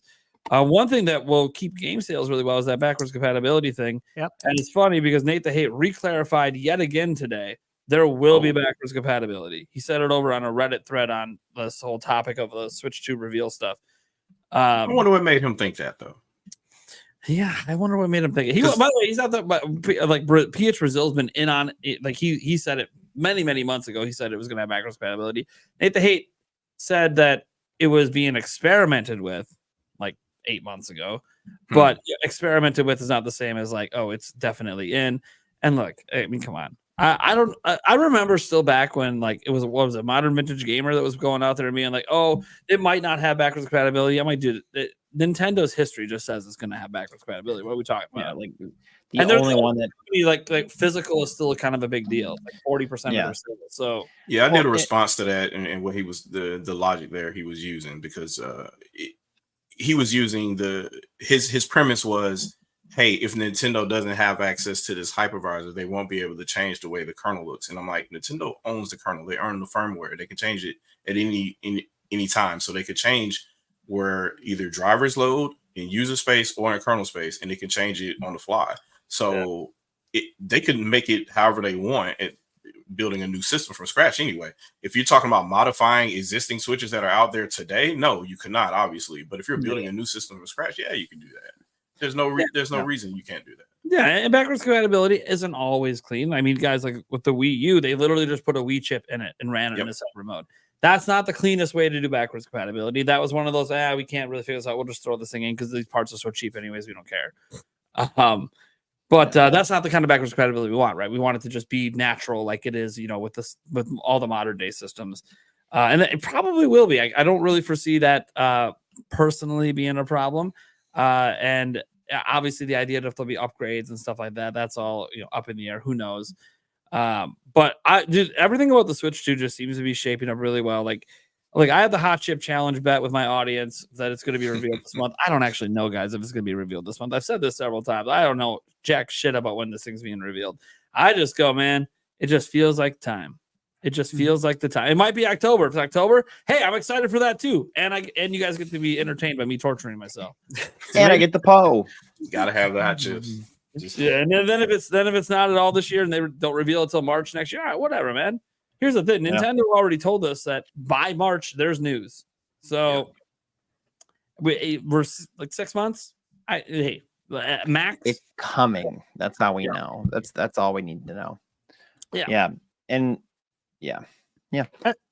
That's the thing. Like the rest of this year, I was kind of mentioning that to you, Nate, earlier today on Twitter. But the rest of this year is going to fly by. oh my And god, yeah. I've always said this too. Like the older you get, the quicker the days go by. And I swear it's true. I swear it is. The months, days, years, they go by so fast. It's like we're in September. We got football starting this week. We got playoff baseball coming soon. We got NBA coming, but we got all the games coming because this is when it all goes down. From September to Thanksgiving. Yeah. Because nobody really releases their games in December. And I know we got one big release this year in December. When I say we, gaming in general, we got Indiana Jones, right? But I'm going to presume that most people are going to be playing that on Game Pass and that they're not going to be going to a retailer to go pick up a physical edition of it. I might buy the digital version. I haven't decided yet. I'll probably get it on PS5 if I do pick up like a physical version, but I do have Game Pass. So, I'll definitely check it out. I'm a big indie fan. So I'm excited to play it and see how that turns out. But the thing is that everyone's going to be just so busy from like here till the end of the year. I think everyone's just going to be busy. These days are going to fly by, and the Switch 2 is going to be here before you know it. That's the thing. Yeah, we got plenty of games to play. And whether you're just a Switch owner or you're multi-platform, or if you got old consoles, like I've been playing so many retro games lately too. And there's just plenty of gaming to go around right now. A lot of good games coming out. So it's going to be fun, and it'll be here soon. But I do still think we're going to hear something about Switch 2 here in September. Yeah. I think if it's not September, if it's not by the end of this month, it'll definitely be really early next month. Yeah, I think if it's not September, it's going to be October 2nd. And then it's going to be the same day as the Nintendo Museum grand opening. And that I could see it totally going down there. Crazy. It makes too much sense. Like how you only have one grand opening, right? No, it does make sense. Yeah, there's not going to be no new ownership 10 years from now. You know what I mean? Like, we're having our second grand opening. There's one grand opening. This is a new Nintendo Museum. It's taking it's the museums in the old Nintendo building too, from where they used to work, like where Miyamoto worked when he was younger. Like there's a lot of history in this building, and as we saw in the museum direct, a lot of people pointed it out, but there's something covered up. Oh, And- really? Where? Oh yeah, there's something with a big sheet over it. It's where they have all the consoles up top, right? And there's something clearly covered up. Oh, Come on, that's man. crazy if they built in Switch 2 to the. Yeah, Well, why that's wouldn't they? insane. Why Yeah. I wouldn't mean, no, they? it makes sense. It makes, especially with if it's coming out within the year. Yeah, and you can't Wait. allow the museum to be opened. Okay, let's say this. Hear me out on this one. Let's say hypothetically, they do have Switch 2 up there with all the consoles, but they have, a cloth over it. You can't open up the museum on October 2nd and expect that no one's going to be curious as to what that cloth is covering up. And if someone, God forbid, were to get a picture of that and run with the narrative, that ain't Yeah. good. Now, I will say this, that I think that's less likely to happen in Japan because honestly, they don't operate the way Western Mhm. civilization does. They're very respectful. I don't see that happening Mhm. in that sense. I mean, I can see a but- tourist coming in there and doing it. Exactly, because fucking it up. Yeah, because it's going to attract people from all over the world. I mean, I'm planning on going there next year in May for Yeah. my 40th birthday. Oh yeah. But I could definitely see that happening. So it's like if they do have it on display there, but it's covered up, you can't open on October 2nd and run that risk. You can't. So Yeah. I gotta imagine it's either going to be here in September, like the rumors are saying, or again, I could really see October 2nd because that just makes sense. Like, what better way to have a grand opening than to showcase a new console? And what if their plan all along is to showcase Oh my god. their new consoles at the museum? Like that's where they do the grand openings. That's where they film the Nintendo Directs for a new console. It just That would makes be sense. some Apple type. That would be some Apple type stuff right there. And the segue to that, they definitely will not make an announcement on the 9th of September since Apple is taking over that day this year. So Yeah. my followers know in the chat, they know for the last since 2016 they have not announced anything on the same day. So basically since Nintendo visited Apple, they haven't. So And I think that's good. yeah. There's no reason for it because it's like everyone in the gaming, the tech space, like everyone can prosper, in my opinion.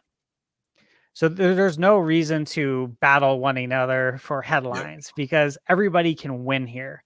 It's a huge market, and that's why I've always, even from being a kid growing up, in the NES era, but growing up with the Super Nintendo and the Sega Genesis console war, the original console war. It's like, man, I didn't even participate in that console war. Right. Because it's like, Mhm. just enjoy everything, man. If you got both systems, enjoy them. Now, a lot of us didn't.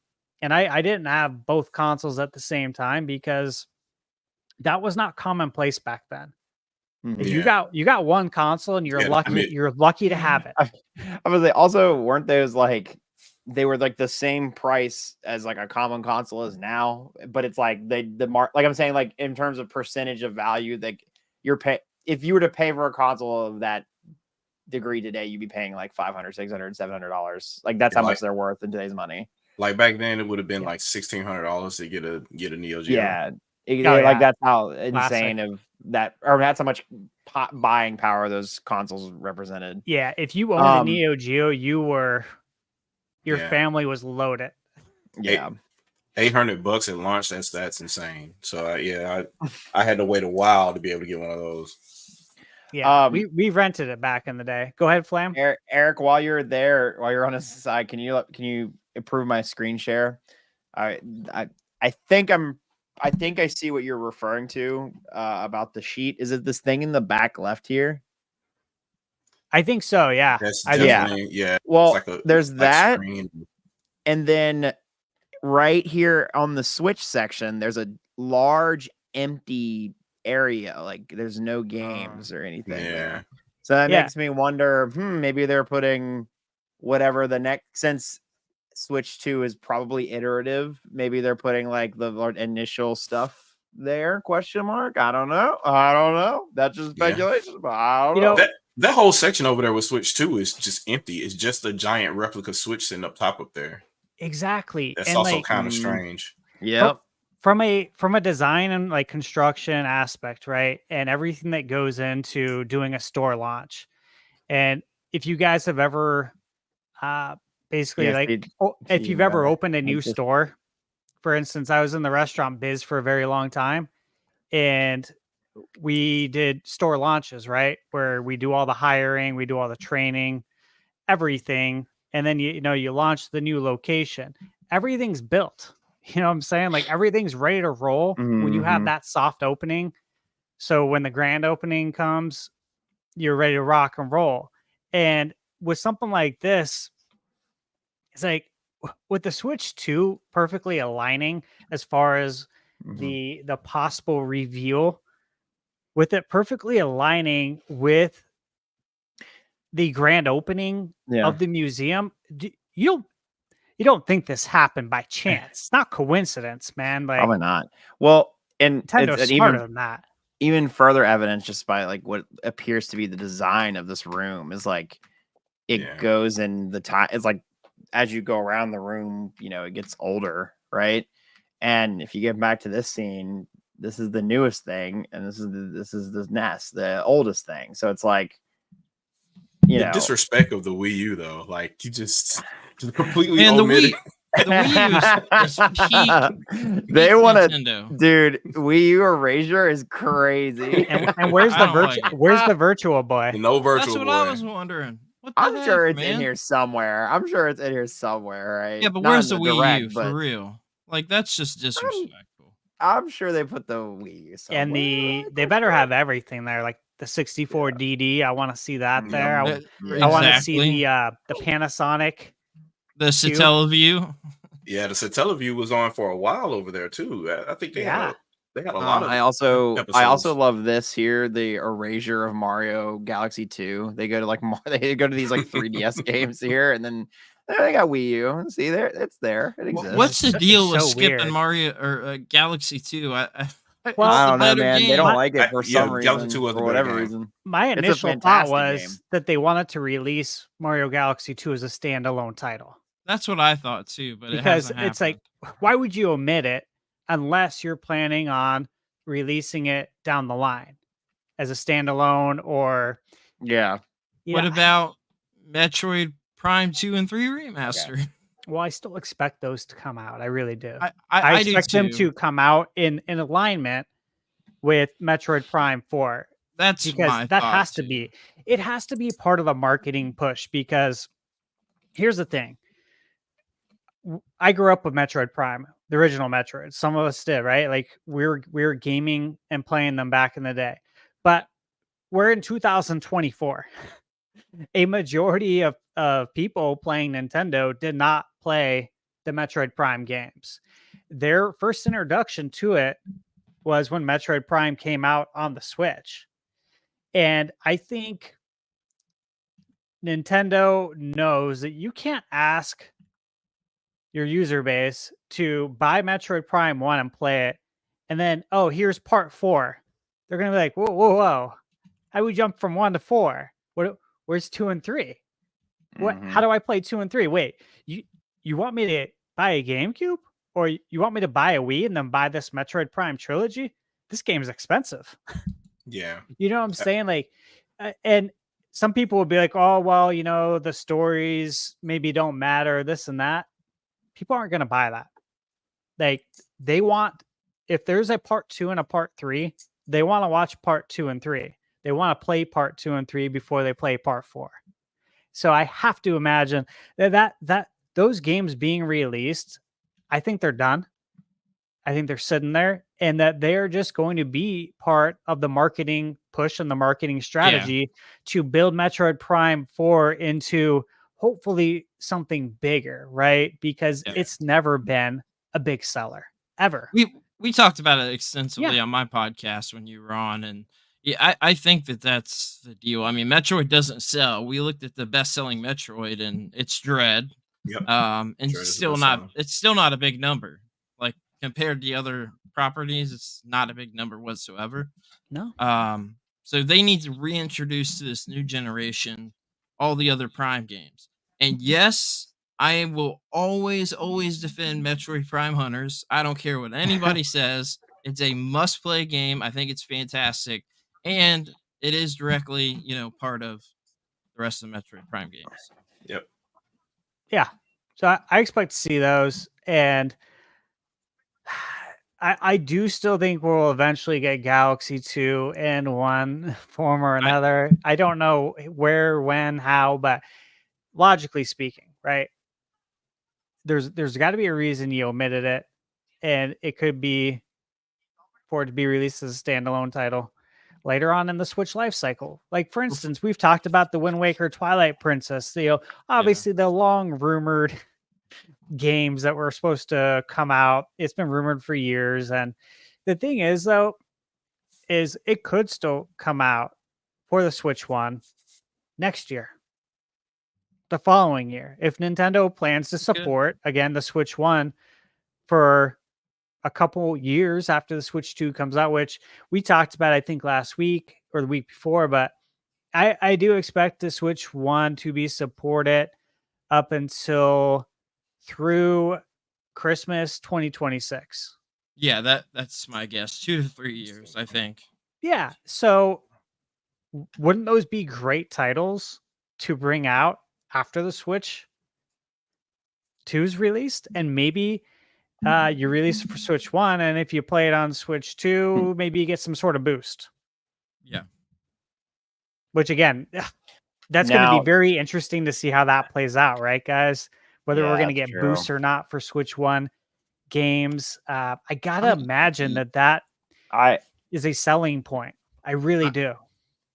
I feel like I'm not holding my breath on it. I mean, they should. Ideally, it should. Better hardware should make the game run better. And if DLSS is incorporated, I don't know. Do you guys remember those stories from like maybe 6-12 months ago when it was first rumored about Switch 2 being backwards compatible? And there was some stories about developers not being happy about the idea of Switch 2 being backwards compatible. I don't remember that one. No, I didn't hear that. No. Maybe it was, God, I don't know how long ago it was. Yeah, Maybe sorry, I can't help you out here. No, it's okay. It doesn't matter how long ago it was. I know it happened, but the point is that this is a good opportunity, though, for people, for the developers who have released their Switch 1 games to bring them over to Switch 2 with a boost. Like, this is a great way to go into your back catalog and see if you can get a second opportunity to sell some more games, right? Bring in some more revenue to help fund your next game. It's off top. Well, kind of on topic, but off topic. Do you think that in September, do you think we just get Switch 2 news, or do you think we get like a full, basically, do we get a 10 to 20 minute direct that's like, this is the Nintendo Switch 2?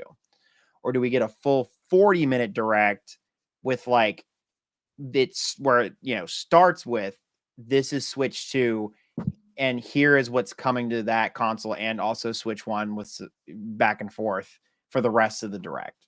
Full. I think they want to show off some games for the system. Because I could see it going either way. Because they just did. It seems like they have a pretty full catalog going into this holiday season. But you brought up the idea of the Metroid Prime remasters, and something I could also see is that maybe they do drop a lot of those games to prepare for Switch 2. and make some, whether that one's cross-platform or not, I don't know, but I would bet a lot to say that Metroid Prime. Well, we know that Metroid Prime 4 is going to be cross-platform because they said it's going to play on Nintendo Switch. So I would be very surprised if at this point now that you bring that point up, I would be surprised if they don't make it a full 40-minute direct and they don't give us. We'll probably get some more holiday stuff, honestly. Yeah. Well, let me ask you a question. What do you guys think will be the properties that we get at launch of Switch? Do you think it's going to be another Mario as usual? Metroid Prime 4 is for sure. Yeah. Yeah. Metroid. Just kinda lines as up. usual, they haven't launched a lot of systems with Mario. They haven't. Super Last Mario one was Odyssey was launch window, right? Mario 64 was the last one, so September 96. Okay, so that was like launch window, right? So we're Within the talking first almost 6 30 months? years ago. Yeah, Unless you count New Super Mario Brothers U. I was Okay, gonna say, all right. Yeah, Mhm. for 3D Mario. Because we talked about this. I apologize. But No, what do you guys think will launch with Switch 2? Like as far as properties, what do you think? Honestly, probably Pokemon and Metroid. Yeah. That's I my think it's thought, those. too. I think it's those two because I know Pokemon fans and they eat that shit up. Oh, they yeah. will buy I'm whatever. one of them. Yeah. I'm Yeah. one of them. Nate, I'll throw you it look out like you have there. something to say. Oh, go ahead. Go ahead. Yeah. Xenoblade. Ooh, Okay. Let it be there. Interesting. Okay, I like the off the That'd wall. be nice. Okay. Yeah, Nintendo spent. It was the swan song for Wii U, and it was almost, if it wasn't a launch title, it was almost a launch title for Switch. So, I'm pretty sure Monolith they're hard at work right now on their own IP after helping, and they're constantly working because they're building the engines for Nintendo's games too. So Was Super Mario Odyssey a launch window game? Like when It was yeah, it was window. It was 2018. October. Yeah, Okay. October. Oh, was it October? My bad. October Okay. 20. Yeah, All right. Nintendo says launch window is 9 months, which Okay. is an odd number. You It know, is an you'd odd think it would be 6 or 12, but 9 months. Okay. And yeah, I was gonna say, I'd like to see a 3D Mario launch, right? I would love to. But I don't think we're gonna. I'm leaning more towards There will be a Mario presence there. It's gonna I be think You think Mario. it'll be Mario Mario Kart. Kart? I think it's gonna be Mario Yeah. Kart. I think Mario it's gonna be the Kart first makes time sense. ever. Mario Kart 9. Evergreen title. It gets everyone to buy to play the new Mario Kart. Everyone's buying accessories, extra controllers. It makes sense because what is the best selling game on Switch? It's the 10-year-old Wii U Mario Kart. Well, That's let me And ask you this. Not to discount it because it's a freaking amazing game. I think it's the best Mario Kart of all It time. was the best selling Wii U game too. Yeah, and I What loved do it on they- Wii U. What do they do differently with Mario Kart now that we have literally like the ultimate version of Mario Kart with all these Right. tracks? That's the same question for Smash but Brothers. Smash too. Brothers Before too, we- yeah. How do you improve upon that? Before we go down that road, because we've had that conversation a million bajillion times, Nate looks sorry, like he's I about to must have explode. missed it. No, it's okay. It's okay. There's nothing wrong with it. It's just Nate looks like he's about to explode, and I want to hear what he has. I want to hear his thoughts about this. Oh, okay. There's no explosion coming. I'm just Not like an angry explosion, just like you look like you're bottled up. Launch stuff or like day one or launch window because whatever Nintendo launch window is 9 months apparently. Only fucking company does that. Just whatever. Look, it's launching with 3D Mario. I don't know what we're doing. Why are we messing around? It's 3D Mario. Metroid Prime 4 Beyond and Legends EA will come out in that first year because it's going to come out in 2025, but they're going to be later in the year. I think Legends is either going to be summer or it's a big holiday game. If they're truly taking their time with Pokemon, it's the holiday game. And when I say the holiday game, the holiday Pokemon game, you got to remember it's technically a Switch game. It might not even have a Switch 2 version. It might just be there for backwards compatibility, which means I think Switch is big holiday. Because basically my presumption is Switch 2 is coming out first half next year. That's just what I think. I think Nintendo wants 2 big sales periods of the first year. Yes. You get launch big sales period, you get holiday big sales period. That's 2 massive sales periods 1 year. Yes. With you on that. So I think they save Mario Kart as a holiday title because Mario Kart does bonkers during the holidays. So they'll launch Mario Kart around holiday time. Imagine that holiday or Legends EA and Mario Kart are both there. Yeah, it'd be nuts. It's fucking bonkers. Like, So the Mario thing, I think you're right on that one though, because it wasn't supposed to slip to October. Mario Odyssey wasn't because it was shown during the reveal. So obviously that was one of the main games along with Breath of the Wild. They wanted to show. So if they're probably that's exactly what they're working on. I think in Nintendo's ideal world, I think Odyssey might have been being developed as the launch game for the new system, and Breath of the Wild was supposed to be Wii U. But hey, Wii U sucks, like not selling, so we gotta push. And then we're like, well, we could launch them at the same time, but we should split them up to the two big sales periods, one at launch, one at holiday. Obviously, it worked out for them. They both sold 25 million or so. So obviously, Breath of the Wild sold over 30. I don't know, like this whole thing. Like, I agree that Monolith Soft's gonna have something. I don't know if it's gonna be Xenoblade. I don't know if it's gonna be the new IP. Monolith Soft will probably have something year one. But it's just based on their track record of their releases. It's just 2025 is when their next whatever it should be coming out. Unless they're taking more time with that too. Who knows? Like a new platform could take more time. Nintendo admitted that games are taking longer to make and costing more, which I always found funny when Nintendo talks about it, because I'm like, Nintendo, your budgets aren't that big. Like, right? Okay, it's costing you more. All right, it might cost you an extra 10 mil per game. All right, cool. Well, that's the ballooning budget we're talking about at Nintendo. I'm cool with that. I like those problems. That's something good. I'm sorry. We might only be able to publish, 10 games a year instead of 12. Okay, my bad. What do you guys think is the time for the next Animal Crossing? Ooh, that's a good question, because it could be any time, really. Yeah, Animal Crossing is going to sell no matter when it drops. That's the thing, man. It's Do they tough want to because install base for it, or are they going to plan to support it over the lifetime of the platform? If they're going to plan to support it lifetime, which they didn't do with the last one, then you want it earlier in the generation, because you're planning multiple DLC packs. Roadmap. They want more evergreen, I think. Yeah, not to that it really plug, but like, good. No, you're fine. Sorry, not to like self plug them. Like, I just did a research in a video about like Animal Crossing New Horizon, and it still baffles me to this day that they don't like continually do seasonal, even like an annual update DLC. It just seems like such a missed opportunity, cash cow. Even from that, like just from that perspective. Yeah, like it's wild to me. I'm like, I did it like. There's no way it did not sell. So the only thing I think of is like, it's still like 40 million plus. It's one of the best selling games on Switch. That's what I'm saying. Like, I think a lot of it was maybe they sold the DLC and the DLC didn't sell well. That's the only thing I can think of. And so they maybe were like, oh, maybe people fell off. Well, I think they just wanted to get to work on the next one, so it wasn't such a large gap between them, so they could have it earlier. Yeah, and then they just ended content, and then they can have that extended life. That's why I think Animal Crossing. I don't think it's gonna be year one. Could I see it in 2026? I think that's a possibility. There is a really big seller there. And then that's when you start to see, hey, we got this roadmap of updates for 3-4 years, DLC packs and all that. And because I think they thought, at least at the time they dropped it in 2020, I don't think they planned for Switch 2 to be a 2025 console. I think there was, it probably was intended to be earlier, but then, hey, look at these incredible sales due to COVID. We just got extra years on our system. So let's go, baby. And so that was like, oh, well, that game was in development before that period. So like we dropped it and we had a plan and we're going to work on the next one and have it drop. And now it's like, well, okay, well now it feels awkward because the system was supposed to be done by now. That's what I kind of feel like. 2023, I feel like was probably when Nintendo wanted their next gen system out. But then they're like, hey, why would we release it when we're selling like gangbusters, right? So I'm pretty sure we've played Switch 2 games this year. They were supposed to be Switch 2 titles. And I can believe that. Yeah, I can fully believe that. Yeah. I mean, even something like Echoes of Wisdom, which we'll get into in a moment. It has now that the previews are out. Yes, it does have frame rate problems. It just straight up has frame rate issues, just like Link's Awakening did. Even a little bit worse in this game because of the echoes. People were having so much fun with it, they ended up not caring. That's kind of the joy of Nintendo games. Like, yeah, Tears of the Kingdom's got frame rate problems. But you're having so much damn fun, you end up just not really caring most of the time. That's crazy.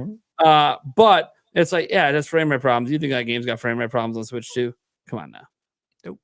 Come on now. That might even been planned to be a year one launch game to have a Zelda game year one on Switch too. Like, so.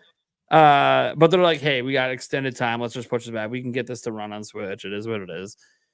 Because also, like, I think Nintendo will probably have a couple planned cross-gen releases besides Metroid Prime 4 Beyond and Legend Z. I think there'll be a couple more. I don't know if they're going to be like the big AAA games because Nintendo is still one of the old traditional companies that says games sell systems.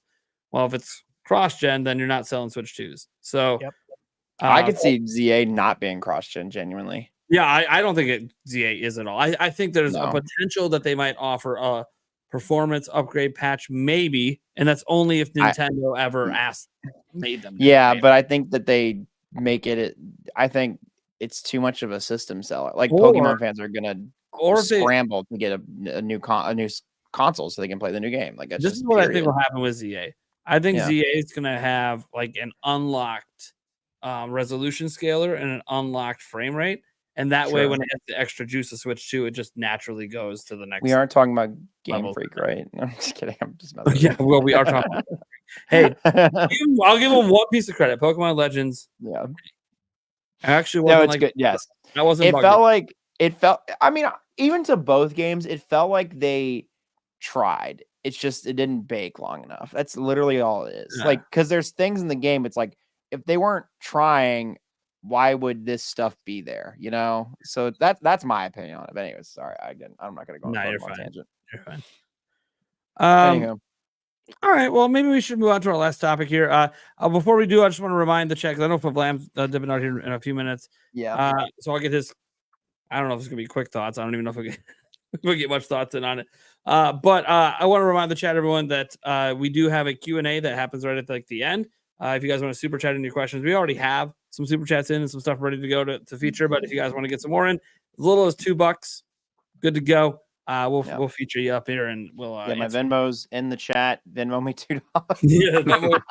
As he's leaving and he can't bring up his Venmo on stream, he's like texting me, "Hey, this guy Venmoed me. You might want to mention this question." You're not even here, dude. You have the QR code. Yeah. I know I haven't spoken too much to my chat, but I see everything, and I saw Nintendo Prime get in the chat.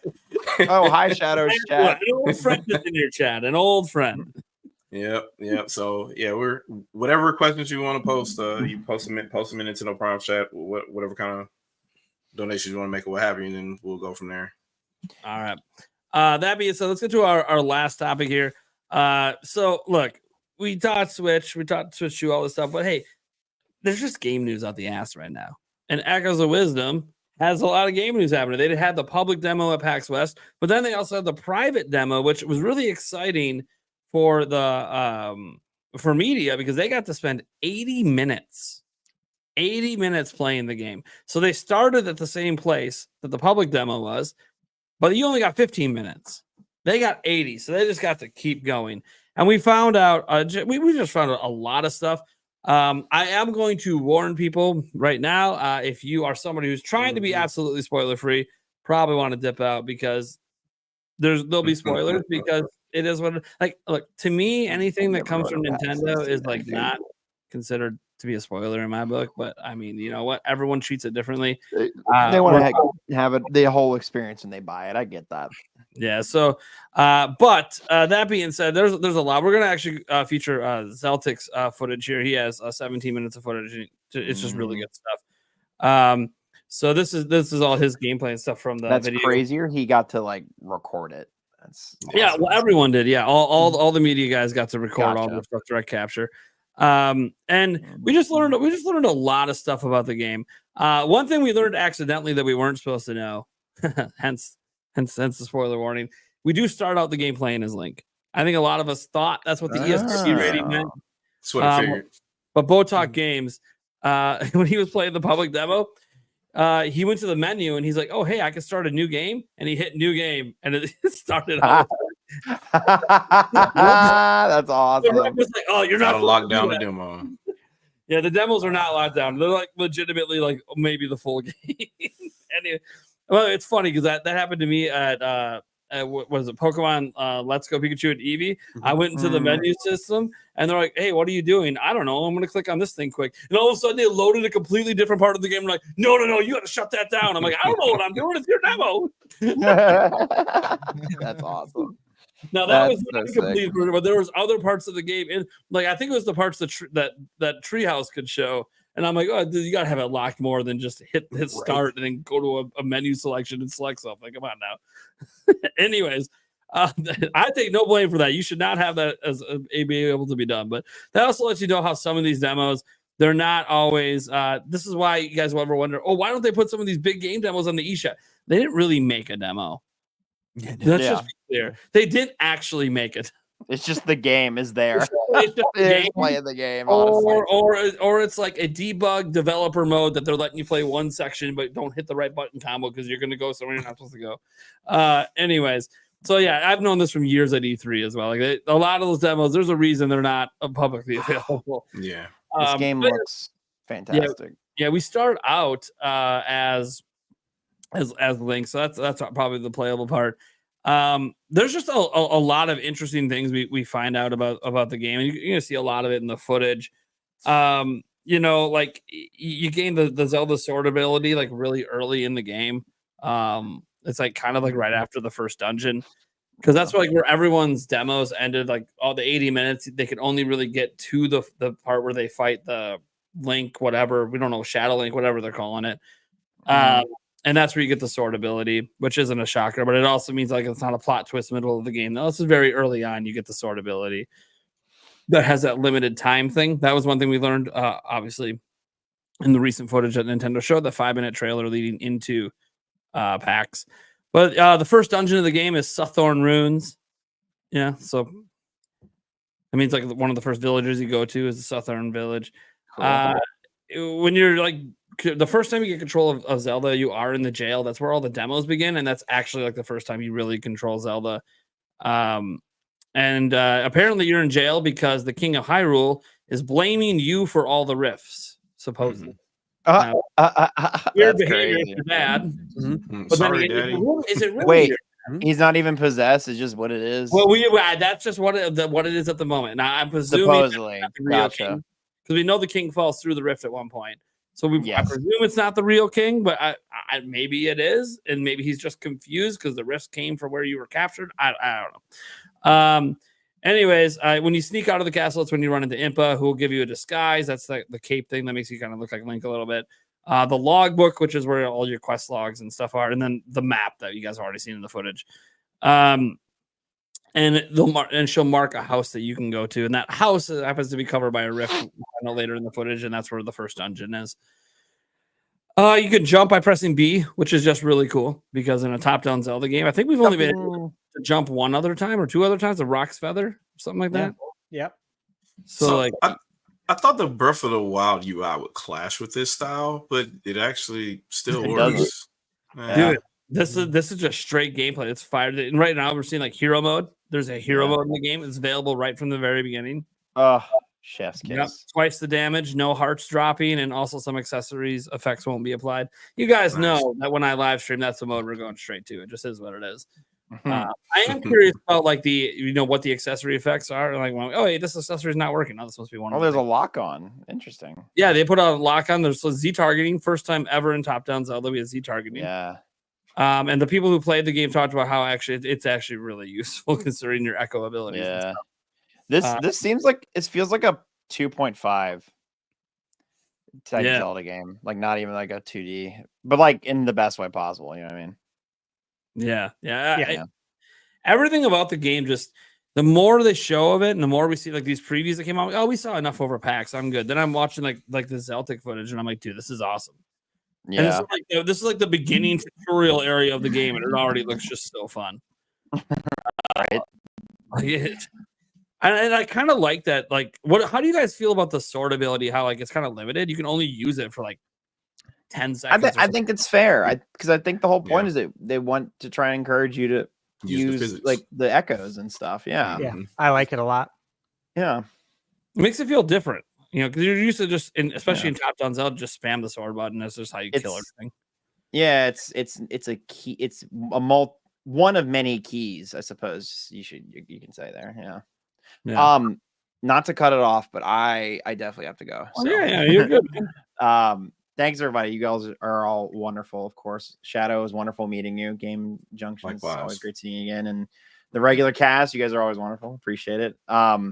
I have a video coming out tomorrow, how Animal Crossing saved the world. So if you want to relive your initial moments of Animal Crossing, feel free to check that out. Otherwise, yeah, I'm just Nintendo guy. I'm live on Twitch all the time, and I'll be around. I appreciate you having me on as always, Nate. Yeah, no problem, man.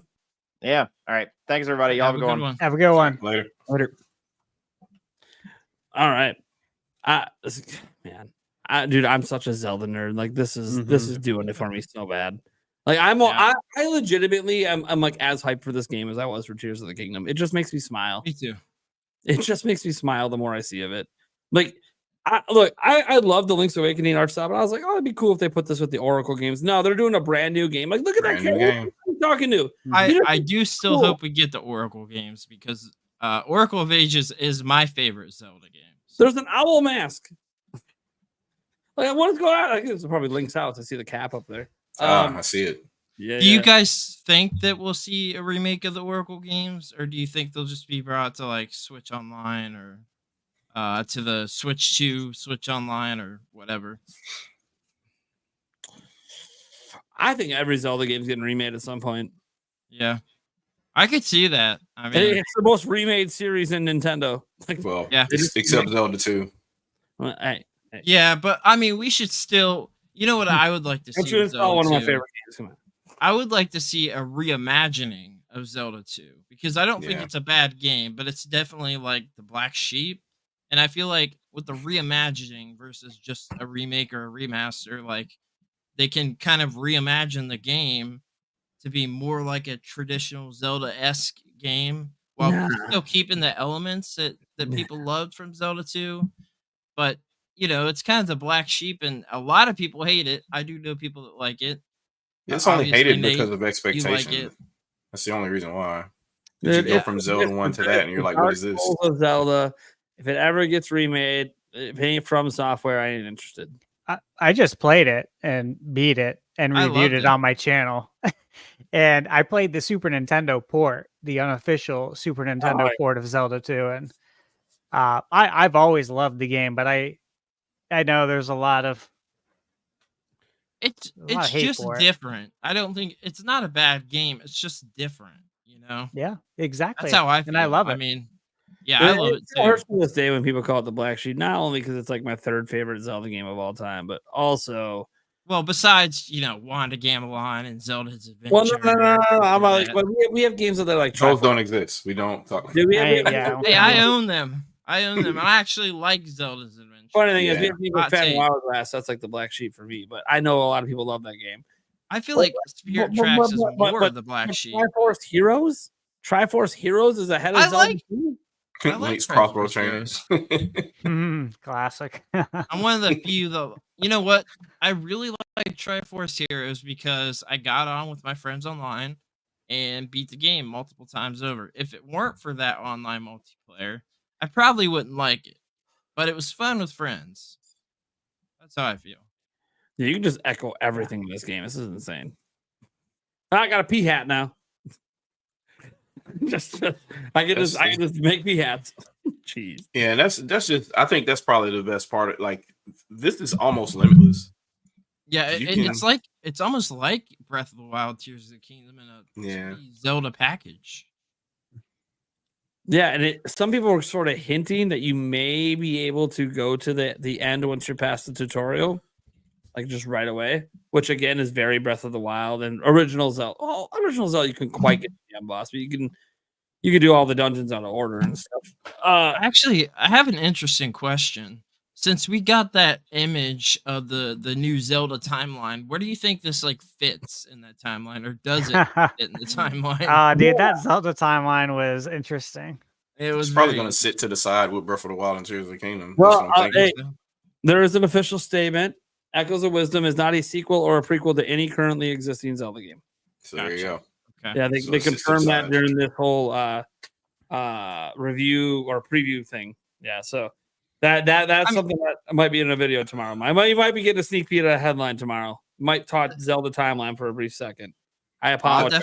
I'll definitely be watching it. The Zelda timeline is kind of, it is what it is. Well, it was it's like probably on the timeline somewhere, but everyone had it must be a sequel to this or it must be a prequel to that. I'm like, no, Nintendo said no, it's not. I just care if it's a fun game. I mean, You just have to think about the mindset too. They made a game first, and they happened. Yeah. They told a story. These are all self-contained games at one point, all the way up until they started. I guess what in the Zelda story, Ocarina they of made Time, that maybe. timeline. Yeah. Other than that, they weren't really thinking about them being. They were basically a retelling of the same story, for the most part, up until Ocarina of Time. Then they started getting, well, let's start adding stuff and trying to figure out where they're going to fit. But even then, they could all be their own separate story if you played them.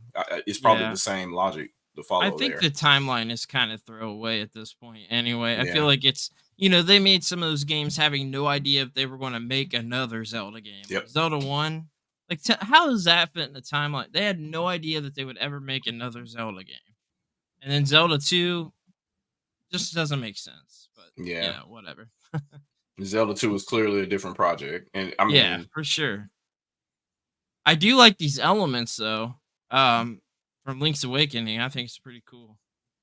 Yeah, and it's like Zelda 2-esque. I'm looking forward to hearing the soundtrack. Oh, it's probably really good. Yeah, I can't imagine it's going to be great. I just ordered a vinyl box set of a bunch of Zelda records. Which one? The Breath of the Wild one? Look at this gameplay here. Oh, that was pretty. I like that. That's pretty good. And it's like a Dark Nut, and you could make a copy of these guys too. I love it. This is awesome. I'm so excited for this game. Yeah, and it's just a play your way style. And it's one of those. I think people were like, "Oh, after Tears of the Kingdom, we're kind of we want to break from like the do whatever you want sort of gameplay." And then they did this, and everyone's like, "No, apparently we're not dumb because this is awesome." You can do whatever you want. I love. You know what? Hot take. I love classic Zelda games. Like Ocarina of Time was my favorite game of all time, but I actually like the open world elements for Zelda. I think it fits. I feel like Breath of the Wild and Tears of the Kingdom really fit for that format and did it very well. Give you guys a little pro tip on this fight right here. Zelda's doing it all wrong, baby. You use that bind ability and you yank his shield off him. That's how you want to fight Link there. Just a little pro tip if he's kicking your ass when you guys do it. Yeah, I personally like how if there's a scenario, a puzzle, whatever it is, that we can all solve it in a different way. And of course, we saw that with Tears of the Kingdom, and that was really cool. And I actually think that helps to kind of build like a community around the game, just to see how somebody else does it. Because again, like I remember when I was live streaming that game, I've said this before, but I had people in chat giving me all these different ideas of things to try. And then I'd have someone come in and say, "Oh, I did this and this worked. But then I did something else and that worked too." And I like that idea in video games. And to be honest, I'd like to see other games too employ that method, right? Because I think that's fun, where there is no one exact answer. There's many answers. There's many ways to solve puzzles. And I like that. And I think that's probably what I'm looking forward to the most with this game. Yeah. Me too. I like that, like in Tears of the Kingdom, you could solve puzzles like 50 different ways, and see, I like that a lot. So yeah, this game. I'm sorry. I'm just like staring at the gameplay, and I'm like, I can't. Right. I need to play this. I'm so mad I didn't go to PAX. I'm so mad. I just like how piranha plants are just they're just canon now. They're just going to be part of it, regardless of whether it's a Link's Awakening game or not. Right. They're just like, technically it should be golden Deku Babas. Yeah, they should be. There should be. I don't know what their official name is, but yeah, it's did it show it in the footage? Yeah, it's a Deku Baba. Yeah, is it okay? Because I know they had the piranha plants. They got the blue ones. They got the blue ones. That's the traditional. That's what it's just traditional Deku Baba. Deku Baba. They just have it. Okay. I wonder if there's something unique about it compared to the blue ones. I know the blue ones are in the game. We saw them in the screenshots. Talus. Oh, they have Talus. Yeah, they got. Okay. This is the boss of the first dungeon. How's he going to fight it? Oh, he's sending a bunch of enemies at it. So again, this is another one of those. You can use that bond ability, and you could yank that fucking thing from underneath him. Like, God, what is it? What are those? The flux, those flux enemies in Tears of the Kingdom. How you can like grab the cube and pull it off them. You can do that on this guy too. Yeah, That's awesome. This game looks so amazing. Yeah, I'm so excited for it. Oh, if you guys are seeing lag, by the way, this is not. Well, this is not. I'm gonna say it's like a double stream, triple stream to get the video to you. I don't know what it is about Streamlabs compared to all the other streaming platforms. All of them, I can pre-upload all my footage and play it natively off their servers. For some reason, Streamlabs just doesn't let you do that. So StreamYard Labs, whatever. I think Restream lets you do that. Yes, but Restream won't let me schedule streams anymore. I haven't used Restream in a few months, but I liked it when I used it. That's why we left. I loved it. Everything, their bit rates, everything was better there. But yeah, I agree. Restream's great, but I ended up leaving it and just doing it. Right, they still let you schedule. It just doesn't create the stream on YouTube, and it's just that's annoying. Yeah. It used to literally like 3 weeks ago it was working, and they updated it. Now I don't know what the hell. Oh, that's stupid. Yeah, I used Restream for probably about a year and a half, and just recently stopped using it. Anyways, went live just directly to the platform. Anyone else want to chime in on Echoes of Wisdom, or should we get to the Q&A? No, I just want to play that game. Yeah, right. Day one. I'm ready. Yeah, I'll be live streaming day one, guys. It's gonna be fun. It's gonna be fun. All right, let's get to our super chats, member chats as well. Count for Q&A. One of our longtime subscribers, I mean, like, he's a blue bomber, so he's been a member for at least 3 years plus, and he's been subscribed for like 5 years. Tall Show said today he turned the big 4-0. I'll sing happy birthday to this old bastard. Oh Jesus! You not have a happy birthday button? I do have a happy birthday button, but I can't guarantee you that it's going to sound good. But we'll that's the point see what happens.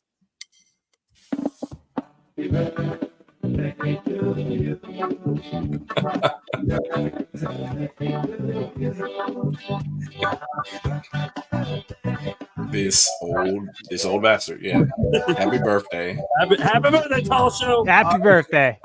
I literally, I don't know how that sounded because the last time I hit a button on StreamYard, it didn't sound very good, but whatever. But I think that's the point of it. They appreciated it. I have to use like that version if I'm going to play it because like I get copyright claimed when I do. Which the actual happy birthday people song. Actually own happy birthday, which is stupid. But actually, you know who owns the rights to it? Or who did? It's Michael Jackson. Really? Oh, that's right. I've heard that. Yeah, because from managing in the restaurant industry, you're not allowed to do that. You're not allowed to sing happy birthday because of that. That's crazy. Wild. Yeah, I know it is. Oh Lord. Smart though, I guess. Yeah, very smart. Boom Indy comes in here for $2 saying, "Are you planning to buy the Deku Tree Lego set?" I saw it on Twitter. It looks nice. I'm considering it. You guys see this? Is he opening it right now? Oh, live unboxing! Oh boy, live unboxing. Here you go. I was gonna say I do plan. Oh, of course you got it, Steve. You got my Master Sword letter opener there. Oh yeah, he's all ready to go. I knew that he would. You were waiting because you saw the super chat earlier. Well, it came in right before the stream. Actually, like I drove down to go get it from the mail, so I was like, "Oh, I'll just wait." And then I saw a super chat. I'm like, "Okay, I'll wait a little longer then." Oh, that's awesome. Let's see this bad boy. Oh, it's double boxed. Yeah. Yeah, they made sure nobody was getting that guy. Yeah, they don't want to know what's in this thing. No package thieves. Don't back off. Granted, isn't it like 300? Yeah, it's expensive. Something like that. Pretty sure. That's pretty steep. Yeah, it's steep. Oh man, the box though is in perfect condition. Well, they double boxed it. I hope so. All right. There it is. Nice. Oh, there it is. God, I got to get 2 of them because you can only build one way. Yeah, there's the Breath of the Wild, and then. Sorry about that. You're good. Yeah, Ocarina of Time. Yeah. I know, and I want 2 of them so I can build both and have them both. Yeah, that'd be cool. A lot of money, but then I gotta get another one to leave it leave it unopened. I still want the Mario question block set because I think that's Oh, that really one's cool. sick. Yeah, the question. And the NES. I haven't got that either. I got them normally- both. These are normally things that I Sick. would buy day one, but for some reason I don't like paying the Lego prices, and I haven't bought it. Yeah, So they're the getting answer- up there now, and The answer God, for they Steve are. is he already has it.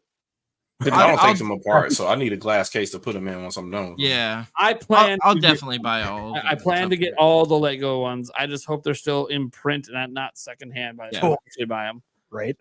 Yeah, I've got to have the That's extra the thing. cash because there's So- so much money. I mean, holy crap! Mhm. There's as much as a mortgage. You can get all of them. And then I don't, Eric, you're probably not going to get it No. right. No, yeah, it's a lot of money for someone who's not super into it like me. And are you going Steve. to get it? No, I Wondering. want to. Steve, which tree are you doing? Ooh, good. OOT. There it is. I was gonna say that's saying he opens it. Yeah, Oh yeah, I'm opening it. Okay. he builds his Legos. Come on now. Don't worry, he's got like a second and third one coming. Does anyone in the world build their come on, set first and then time, I gotta buy unbuild one. it and rebuild it again? Nah. I I've didn't only think done so. that. I've only done that for when I was younger. I would do that because Yeah, they have when I the was two a kid. different ways you can make it. Oh yeah, yeah. They will always have like if you make this playset or whatever, you can make it this way or that way. So I take it apart and then build it the other way or what have you. And you never really had, as a kid, you don't have the money to buy two sets. So Yeah. that I would do that then. But Yeah. now there's no I way. remember those Lego Technics did that a lot, where you could Yep. build Mm. a truck or like a robot. Oh, yeah, yeah. like Mhm. that. Yeah, you build a car and it works like Yeah. or it came with a motor and all that and yeah. I love that. Good times. All right, next up we got Chartard coming in here saying, "Bro, for a second I thought King David was hot." Ooh. Jeez. You guys, super chats are super chats. All right, it is what it is. All right. Thanks for the $2. Boom Any says Blam, who's not here anymore. Fortunately, the very likable Onuma will continue to make Zelda games until he doesn't. Yes. That is Yes. generally how things go. Yes. Generally, Yeah. generally how things go. They happen until they don't. And that's a good philosophy in It life. is. Scarlet and Violet introduced the broke That's bad. As bad as That's those bad. games are, I still actually like them. They do have problems, but I like them. Yep. That's why they sold so well. So Oh, that's savage. That's good though. in that's 64 that's clever. trees. We had a member chat coming from Taker 610. He said Nate would totally be the guy to go into the Nintendo museum. You guys must have talked about the museum while I wasn't here. Yeah. Go into the Nintendo museum and pull the curtain back early as security drags him away, saying hype irresponsibly. Yes. Yes, I would. That would be you. Yes, Yep. I would. Yes, I would. And then I get the cease and desist letter the next day to change my username on that line. Yep. Yeah, I totally would. It's probably a good thing I don't live in Kyoto because there'd be problems. I would be banned for life. Man, I still got to go to Super Nintendo World. I need to go. No. Oh, yeah, right. yeah. And then the last one I have here, unless we get some more in before we end here, is from Demonic Brawler says new 3D Donkey Kong game inside of launch That'd still window. Hmm. That was the rumor. Mhm. Donkey Kong I Freedom, want it whatever to be it was. 3D. I just want it to be 3D. We haven't had one in so long. You know, I wonder. I mentioned it, earlier this year, but of course, it's the 30th anniversary of Donkey Kong Country this year. Yeah, So I had hoped that maybe we'd get something DK related. yeah, right. Maybe it's next year. Mhm. But I could, if we're doing Donkey Kong Country, if we're doing something in that vein, whether it be another 2D or we're going a 3D Donkey Kong Country, I could see it. God, it's been a long time if you think about it. Like if we look at the fact that hey, this is a Wii U game, Tropical Freeze. Mm-hmm. It's been over a decade since a new Donkey Kong. And so we are due. But then I also got to ask, how could it align possibly with the movie stuff? Right? Because obviously DK played a pretty good role. Who is it? Was it Seth? Is it Seth Rogen? Yeah. Right? Mhm. I got to wonder if there are plans already in place to have a standalone Donkey Kong movie. Maybe there is, maybe there isn't. Regardless, he's going to be in the next Mario movie. And so you got to wonder if they want to align a Donkey Kong release with that movie. And do we know when the Mario movie is supposed to come out? The year? Is it 25 or 6? 26, I think. Right? Okay. So that wouldn't align then for it to come out next year. But I'd like it to. I would like it to, man. I would love to see a 3D Donkey Kong. Love to. Mm-hmm. Yeah. It's just been so long. I just really want one. Like when that was the first thought that came to my mind when they brought Kirby into that 3D isometric style. Oh, yeah. I'm like, dude, okay, you're doing it to Kirby. Can we please get another Donkey Kong attempt? Please, you did it one time back in the day. I just need one more attempt at it. I believe that this can work really, really damn well. We just modernize. Let's go. I just have a feeling it's side-scrolling. Just got a feeling. Which, by the way, I love side-scrolling Donkey Kong, so that sounds like a big negative. It's not. Yeah, I love it too. We just got a dirty question, and I don't want to get in trouble. That's gonna be rough. We got a dirty question. Is it just because of the username, Clapping Zelda Cheeks? No, just because I don't want to answer that one because I'm already in trouble for this second PS5 back here. Yeah, that's what I figured. You got like a significant other getting mad at you over there or something? Yeah, I still don't have any OLED yet. I don't have a single OLED, but I have 4 of them, 4 Switch consoles. So I can't. For the audio listeners, the question from Clapping Zelda Cheeks for $5 was, how many of you are getting that Switch Lite? Of course, talking about the Zelda Switch Lite. Yeah, Me for sure. Yeah, it's I pre-ordered. got it pre-ordered. It's pre-ordered. I'm picking it up at Best Buy with my copy of Zelda and my acrylic set. There are things I can excuse. I just and here's the thing: if I bought it, I probably would never open it. I'm not opening it. I just leave it sealed. I'm not opening it either. There's no reason to open up a Switch Lite for me. I will say I'm actually looking for a Switch Lite so I can use it for a project, but I'm definitely not opening that one. Ooh, for a project, huh? I think this. You know what it is. You know what it is. I think I like it because Yeah. I prefer the D-pad. So when I play games like Streets of Rage 4, which I can't stop playing for some reason, The D-pad's so much better. Yeah, I I prefer agree. that D-pad. D-pad for life over here. I'm all about the D-pad. That's why I got the Nitro deck. I use that, and it's got a D-pad. I've been thinking about getting that Nitro Deck Plus. I think the Switch Lite, the Zelda one's only going to have one run. Like if you look at their light special editions, they don't stick around. Not like the OLED ones where they keep them around for a couple of years. So I feel like it's only going to have like 1, maybe 2 manufacturing runs just because we're close to holiday. So they think maybe they can squeeze some extra sales this holiday out of it.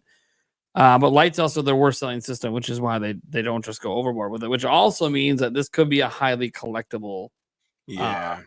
So I don't have one pre-ordered. If I happen upon one during the holidays at a store, I'll probably pull the trigger and just throw it in my set and just see if it goes up in value someday. Because I regret opening my Majora's Mask new Nintendo 3DS XL. I so regret opening that. Oh yeah. I opened it, and it's not about the unboxing. Like it wasn't even for a video. I just used it, and it got worn. And it was so worn. I'm like, dude, the collector's value is gone for me. I'm just gonna sell the damn thing now. So I don't want to do that to that. Like I already have my Tears of the Kingdom one that I actually use every day. Question whether or not I should have even opened that one. So Mine's still factory sealed. yeah, of course it is. like I didn't need to hold the Zelda edition in my hand. Priceless at this point. But that's one of those that like back in the day we did unboxing videos for the original Switch and like the Master Edition of Breath of the Wild. But if I ever got my hands on the one that had the statue inside it, it would have been like, well, shit, if I opened it back then, you know what those fucking go for today? If you have a sealed one? Yeah. I Right want behind one me. of those Yeah. Hyrealian You have a Shield Shield one with 3DS that? so Oh, bad. shit. Yeah, I got the shield. You have the Shield? Well, you're talking about the Master Sword. Yeah. Yeah, The it's right behind 3DS? me.